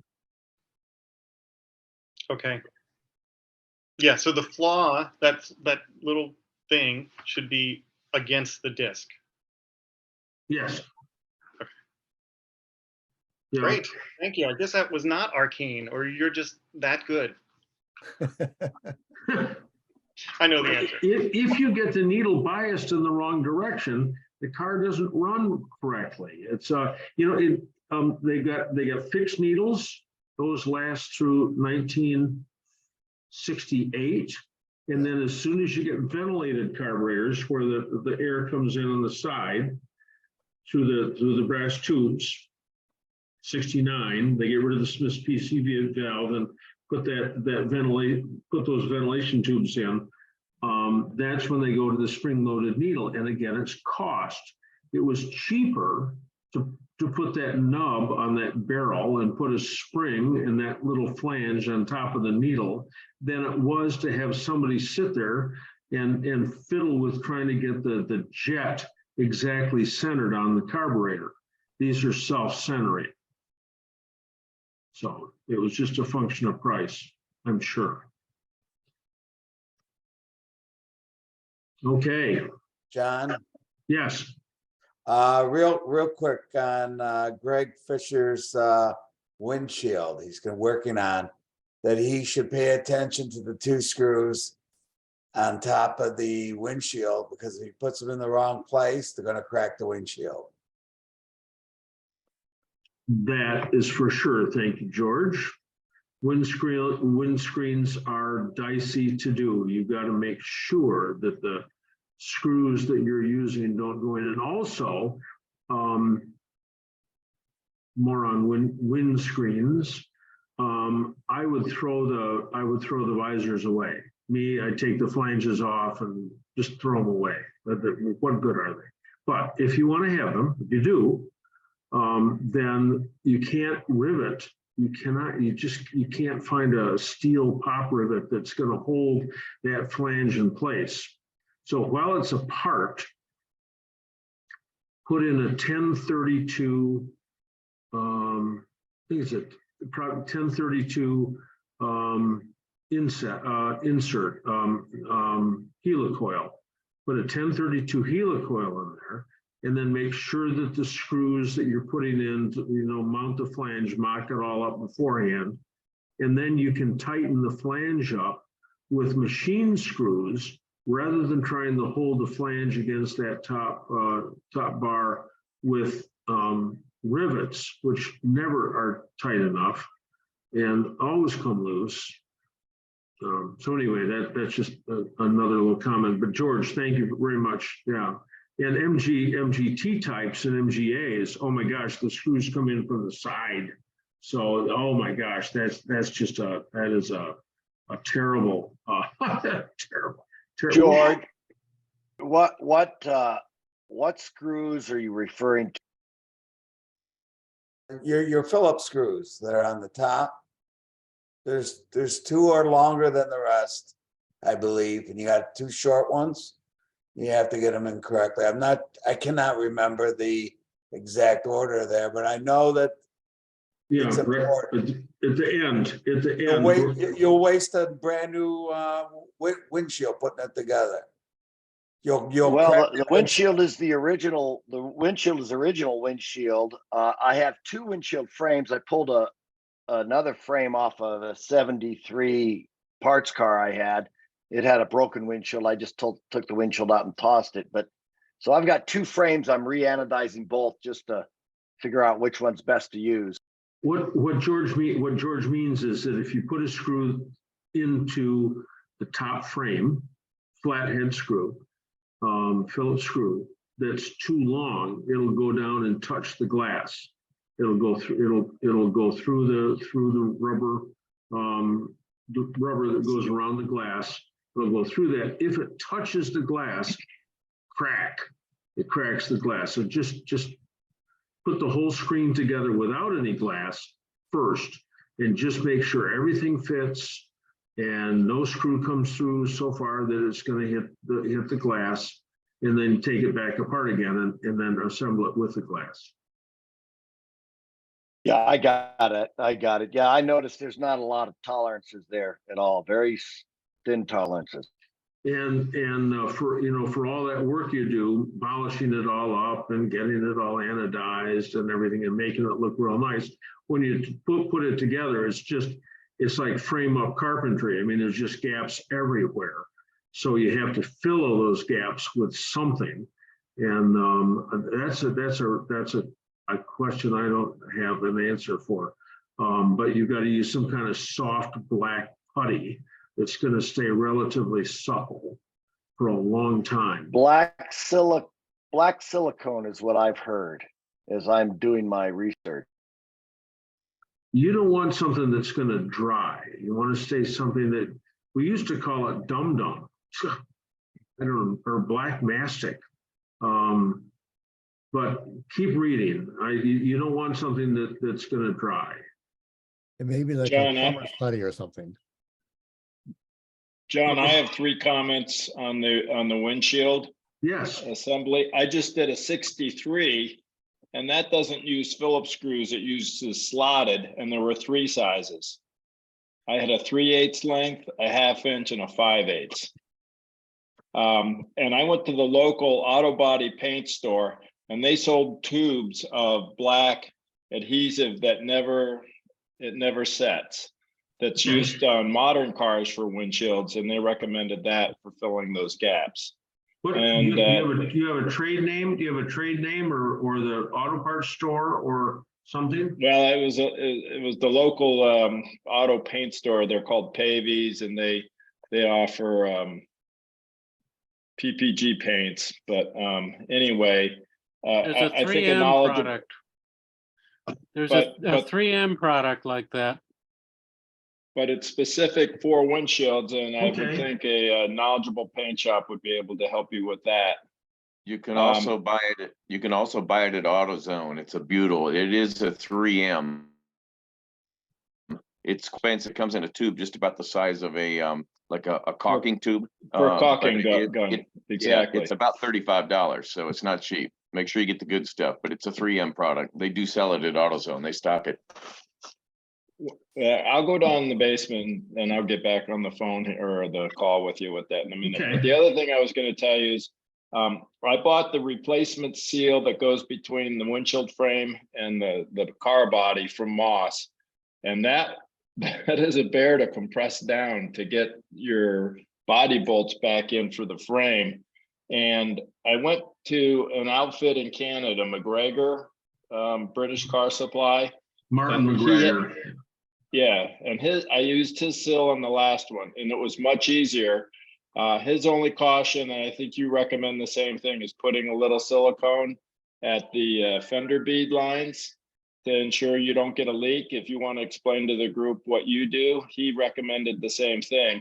I haven't run the car yet in the rain to see if his seal is going to uphold, but it was a lot easier to put in with his design. The whole assembly did it with 2 guys instead of 4. I know in the past, the moss seal's been just a bear. It's so thick and so stiff. Then I tell everybody, well, just do it, do it in July on a hot day. Well, you want to do it now. And then Victoria British used to have one that was softer. And then for a while, Roadster Factory was selling one that was so soft that you'd put it in place, you'd put it all back in place and then it'd pop out. So there's more than one of them available, but the moss one is a real struggle. I am in the basement. Here is the 3M 08509. 3M 08509 auto bedding and glazing compound. And it's black. One more time. Yep. With the number 509. 08509. Okay, got it. Yep, that's the stuff. All right. Hey, Thank you, guys. This is why I enjoy this so much every other week. yeah, hey, this is great. Hey, John, Yes. this is Crystal in Central Crystal, Texas. yeah. All right, one thing that I found out when I was doing my windshields, and there was a lot of arguments on this, but I experienced it. Not all windshields are created equals on the MGB. Go to the Moss catalog and you'll see that the upright frames are different on the ears. I went through the entire work, taking off the anodized on mine, polishing them all up, putting the windshield in. I could not get that seated no matter what I tried, right? I took that out, laid it against the old one that I had taken off, and I noticed that the tangs are just a little bit off, which changes the curvature on the uprights on the windshield. So the one gentleman said he had 2 windshields, right? Make sure they're identical. Thank you. Thank you. Yeah, I got 2 frames, one windshield, and just the original 78 windshield, and it's still intact, and I hope it stays that way. Yeah. Well, and then we can talk about the glass too for a while, but oh my gosh. But it's after 9 Eastern. So let me cruise down here and just see what else we got. And cooked HIF, question debate. Yep. And yep, lots of debate. So lead everybody. I've got a set of H4s that I want to get rebuilt. Who do you recommend? I don't want to recommend anybody, but Joe Curto is the carburetor king. They'll come back looking okay. They'll work great. There are people, there's a guy in Oklahoma who does really, they look really nice when they come back. I think this works real good. It used to be a Taylor, and he took over for Taylor. Who knows what I'm talking about in Oklahoma? Does SU rebuild, but he's been, the new guy's been sick now for a while, I think. And David Brown, he's been doing some carburetor work. There's a guy in Toronto. So there's a bunch of people around. All of those people that I just mentioned, I'd recommend. Sean, to everybody. Thank you, John. Yes, Lee. Thank you. Hey, you're welcome. So regarding the impact of different fuels, as well as tuning your SUs, you might want to read Paul Ireland's book, Research on the Engine, Classic Engines, Modern Fuel Solutions. We've had that come up before. And Sean's got a link here to Amazon. You can buy the book from them. And it's, I haven't got that book in my library. I got a pretty good MG library, but I haven't got that book. So Marty, I know you're on, that's a book that I want to get. I'll see that modern, classic engines, modern fuel, Okay. classic engine, modern fuel, and I'll have to read that. I haven't read the tech book for a while. So, okay, all right.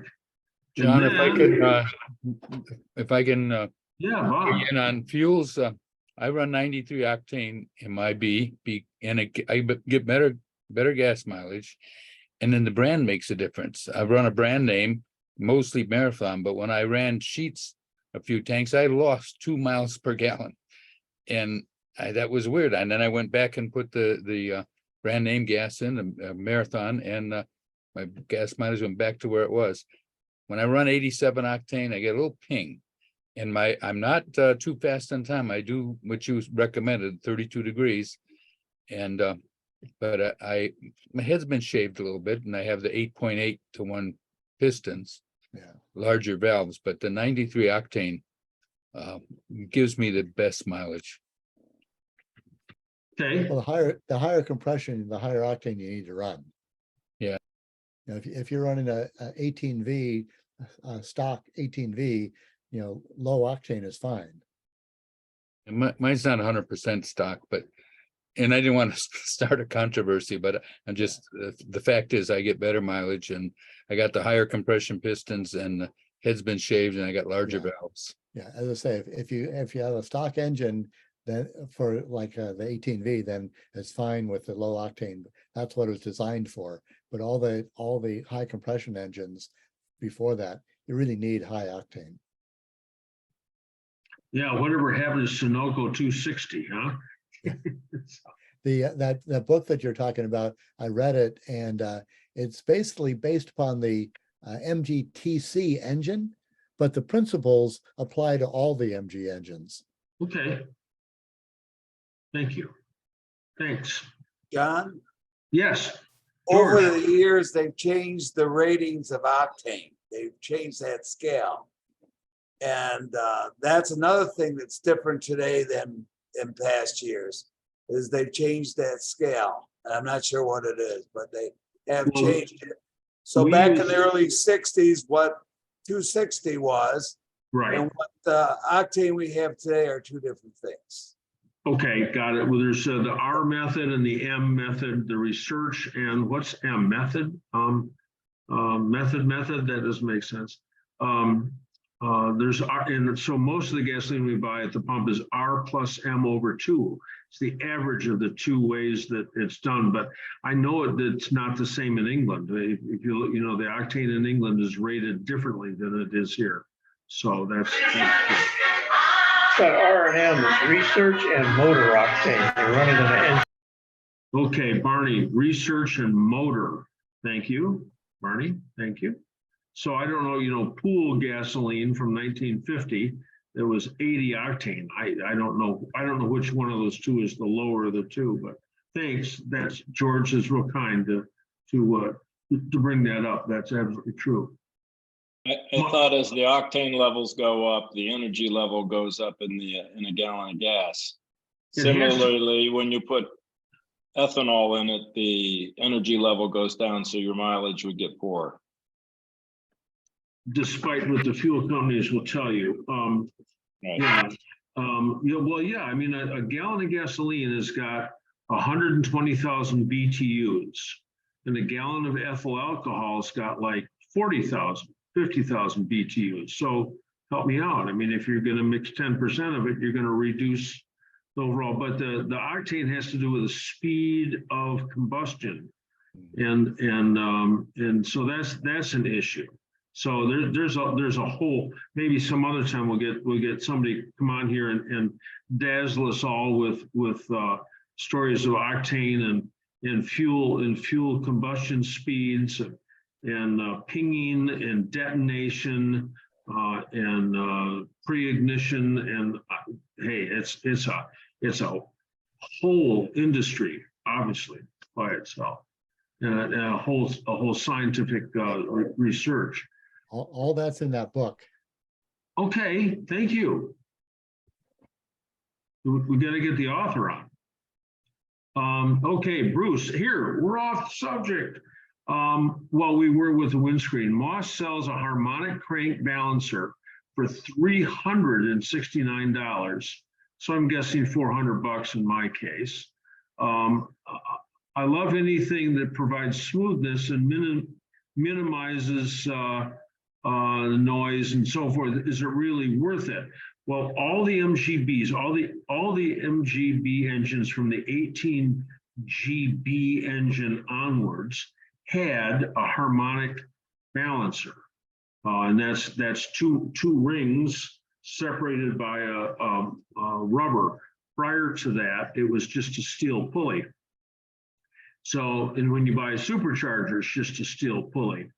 So if you get your hands on an original harmonic balancer that's not all beat up, that you might be able to save some money and get it. And Bruce, are you still on?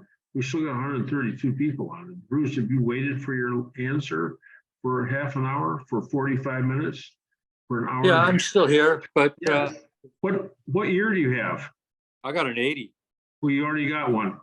Yeah, it's been messed with though. It's got a air conditioner on it, so we got compressors, and we've got there over the years. I think there were alignment issues with the belts and so forth. So right now, when I look down in there, I think I'm seeing a couple pulleys, one of which was there when I got the car, another of which was kind of bootlegged in there at some point by somebody. So when I saw this thing online, I wasn't sure if that was something that was substitutionary for what I've got, or maybe just leave well enough alone. It's probably just a direct replacement for what you've already got. Do you still have your air conditioner on there? I do, yeah. I made sure it was working. Everybody told me to just tear it out, but I like the novelty. Okay, all right. Well, you know, it's probably the factory. Send me a picture. Send me a picture. Get a couple close-in pictures, left, right, front. You know, and there's enough room in there to get some pictures, and send them to me, and I will tell you what you got. Okay, that'd be great. Sorry to change the subject. I missed the memo. No, that's nice to answer something. So okay, thanks. All right. Take care. Hey, Bye. you're very welcome. Let's see, Pat G from California. The inexpensive SU toolkits are very handy for rookies. They're very handy for experienced people too. After the horizontal wires are installed, it's easy to lift the carb pistons, for setting the mixtures. It's that little blue kit. I don't know if Ed's still on here or not from Abingdon, but they used to be $30, the little blue kit that opens up, and after a dozen years it cracks. I'm gonna They're use black now, John. I'm gonna use They've been black for 20 years. That's how long it's been since I bought my last one, I guess. So, all right, and now we're down to Dr. Michael Meza, I can't talk. Semi-off topic. 73B, never had a vacuum distributor line attached, but it runs great. I assume it should be replaced. Timing. It's not necessary to have a vacuum advance unit to make the engine run well. It is to make your car run well. Your car will run so much better if you replace the vacuum advance unit, or at least if the vacuum advance unit works, which it most likely does not on a 73, but it's manifold vacuum that comes down, and the T-types didn't have vacuum advance. Vacuum advance is an attempt to do some fuel economy, and then later emissions. So we start with a vacuum advance unit in 1954 with the MGA 55. And by 1968, it's a critical part of making the car pollute correctly. The car ran the best when it had the 40897 distributor in it, which used ported vacuum. But with a 73B, if you've got HIF carburetors, you can't get ported vacuum unless you send your rear carburetor to Rob Medinsky at British Vacuum Unit in New Hampshire. He's got a jig. He'll drill a hole, put a port in there, a little tin on there, and then you can use the 40897 distributor, which is the best distributor. I'm going to hit mute all because that's gonna, okay, sorry, not because I don't like you, but so that's or you can get buy a vacuum advanced unit, terribly expensive, 45 bucks, I bet 50 bucks. You can buy one of those from Rob and put it in your car. But in the end, you always time it the same. And that is with the vacuum disconnected, you rev it up until the timing quits moving. So it's at full mechanical advance. And there you should expect to find the car running at 32 degrees before top dead center. That happens up around 3,000 or 4,000 RPM. So 32 before at full mechanical advance, vacuum disconnected. 1945 TC, 1980 MGB, 1969 MGC, 1964 MG 1100.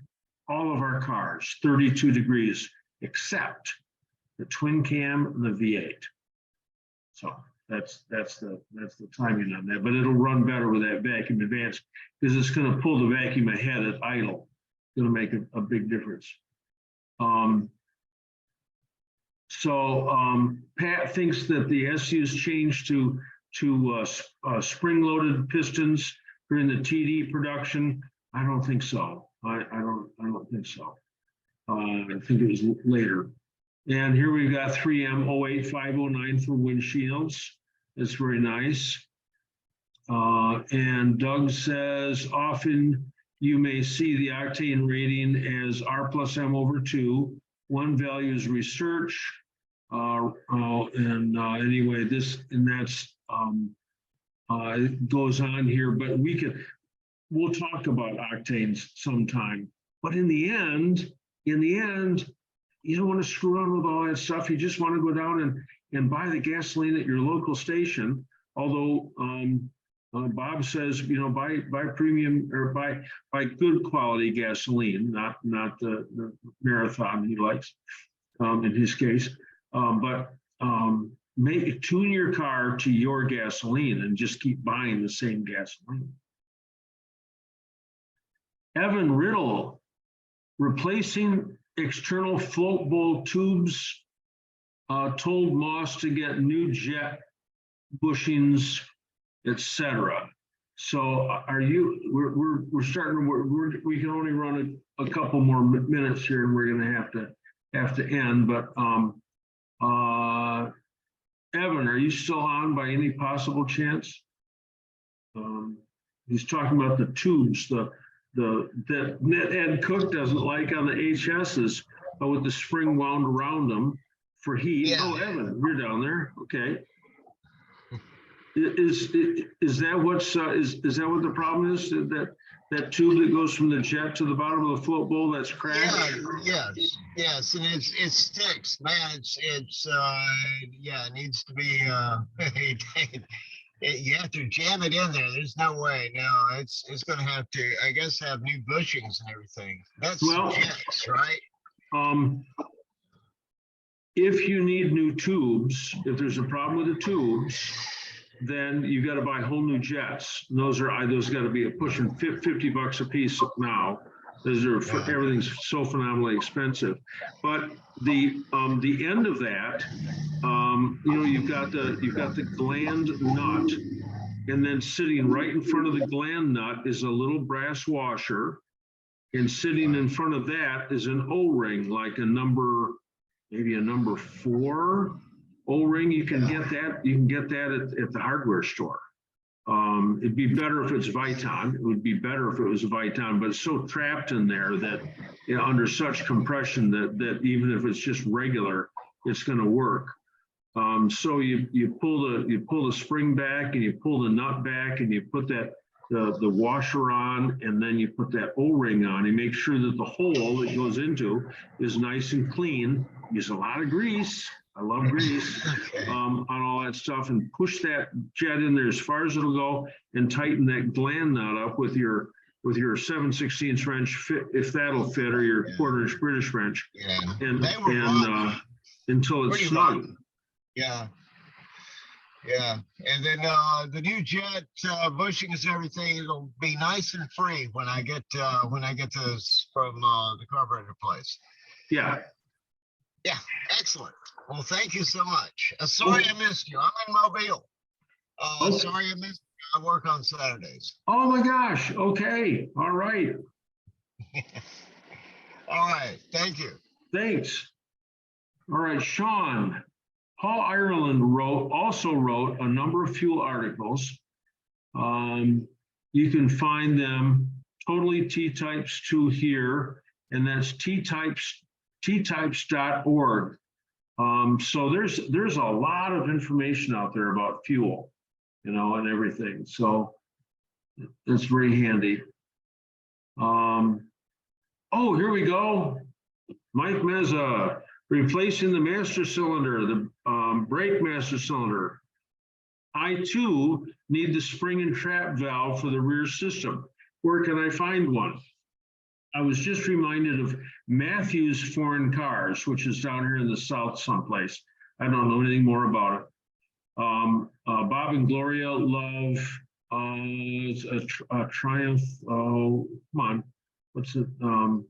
In Ohio, they've got a wrecking yard there, and my go-to place is Team Triumph. Team Triumph. Thank you, Scott Harper of Team Triumph. Yeah, exactly. He's got about everything you need. Yep, and so you can get that spring and trap, the one-way valve from him, or you can go to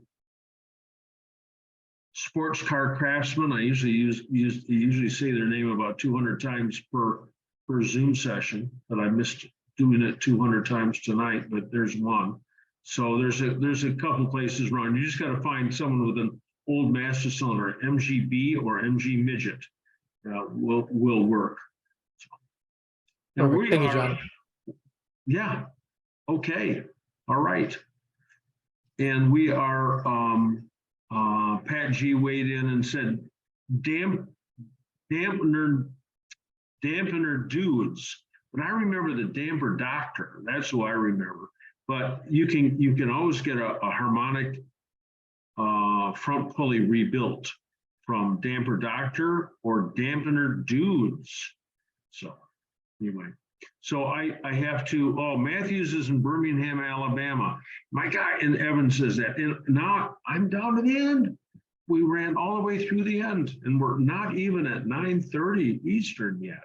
So let me make a pitch again to go on my website and find the PayPal button and press the PayPal button and send some money along. If I can afford to, you know, keep paying all the bills here and everything. But these things are so great. Tonight we had such a wonderful discussion. I want to thank Fred so much for coming on and talking about the history of the SU company and all those different models of SU carburetors. And oh my gosh. So Fred's information will be available on my website shortly. So what does that mean? A week or two, maybe. And so it's just another part of the bit of information that's out there. Don't forget to go on Barney Gaylord's site, MGA Guru. Barney's got tons and tons, and it's an MGA site. Yes, it is. But geez, help me out. I mean, SUs fit on MGBs and MG midgets and MGCs also. So he's got a lot of information there. Barney also has a list of repair shops all throughout the United States.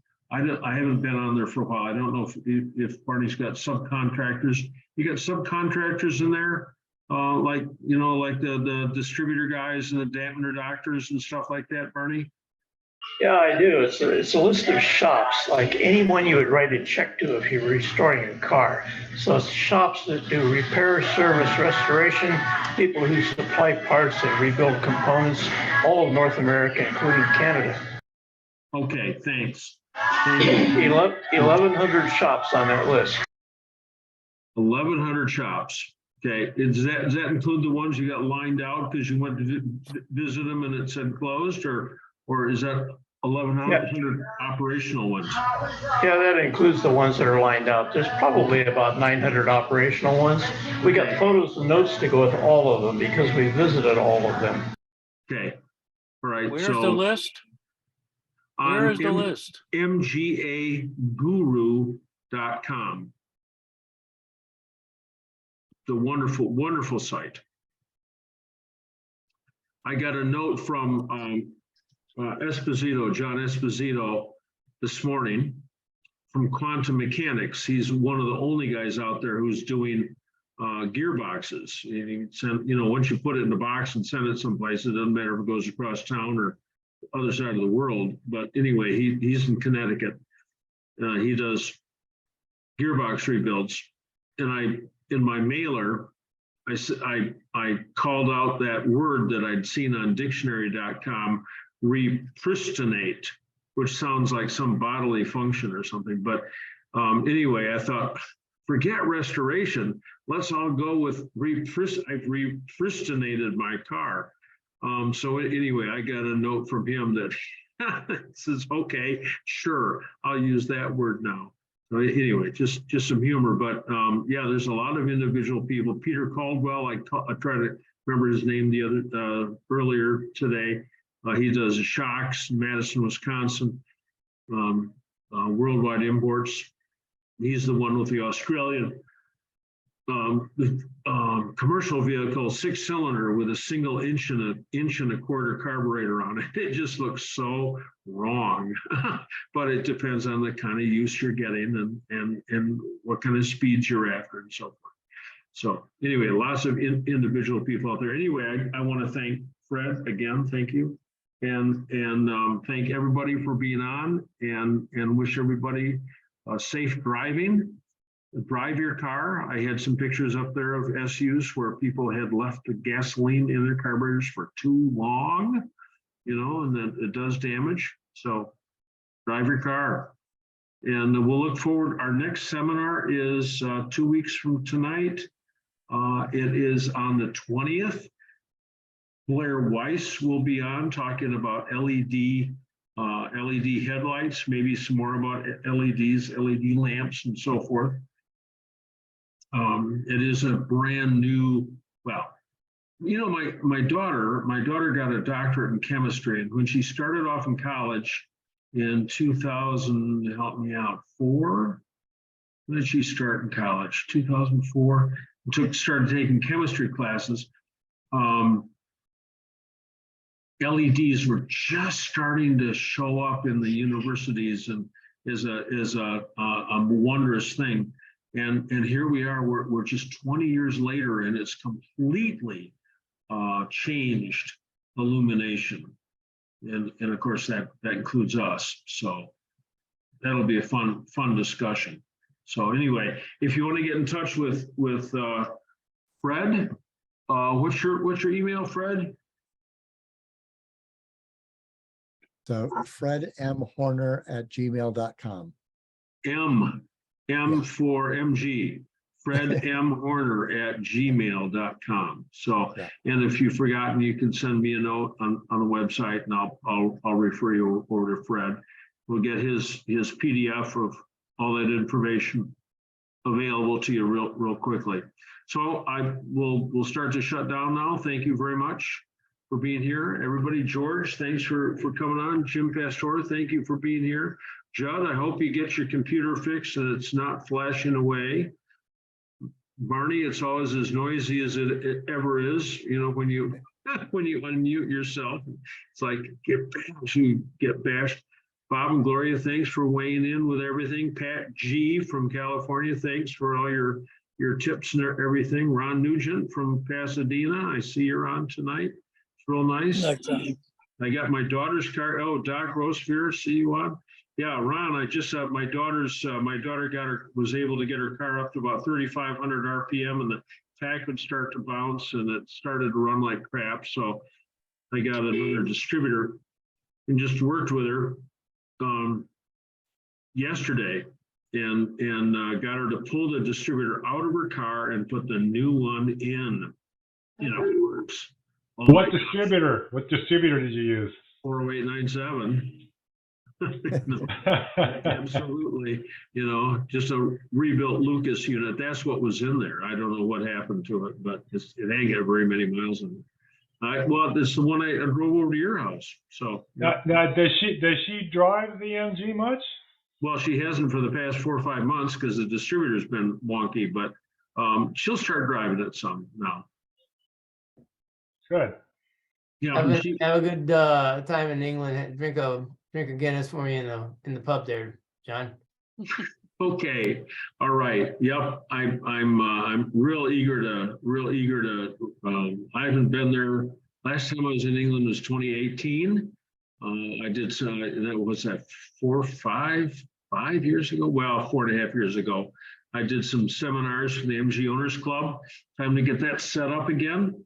I'm doing my presentation of my MG life for the people at the Fair Mile Club.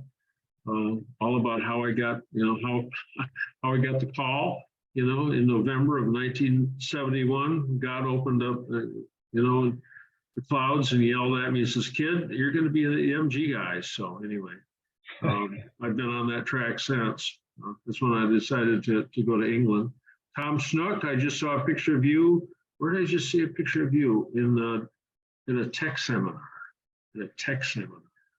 So, yep. So anyway, in Meza, have you been on before? No, it's the first time, John. Been catching up with all your other YouTube videos and ran into that last one 2 weeks ago about the brakes, and that's Okay. got my new brake cylinder up there here. Where are you from? Coeur d'Alene, Idaho. Oh yeah, okay. Yeah. How come you got a French named city way up there?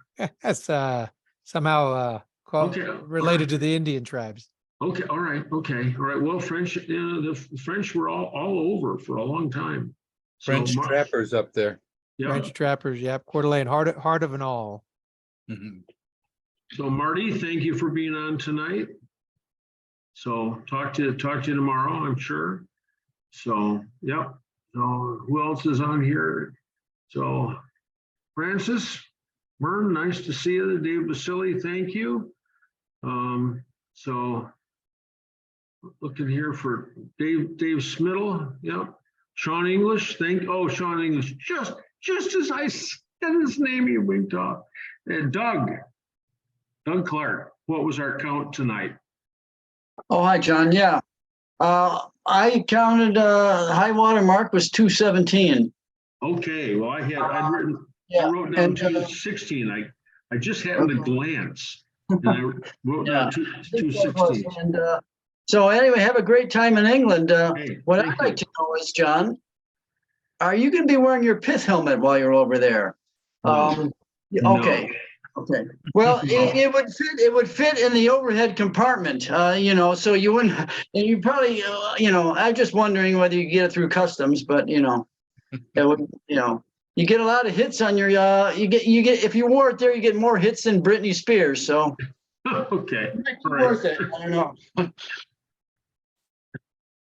All right. Well, anyway, gentlemen, ladies, thank you very, very much for being on tonight. It's been a real pleasure. And again, to Fred, thank you very, very kindly for coming on. Thanks, John. Fred, yeah, I'll talk to you tomorrow. So anyway, thanks everybody. As always, it's a joy.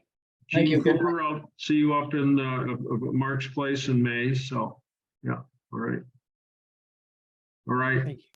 So I gotta hit the end button. Don't want to, but have to. So see y'all. Bye. Bye. Thanks, Thank you. Good night.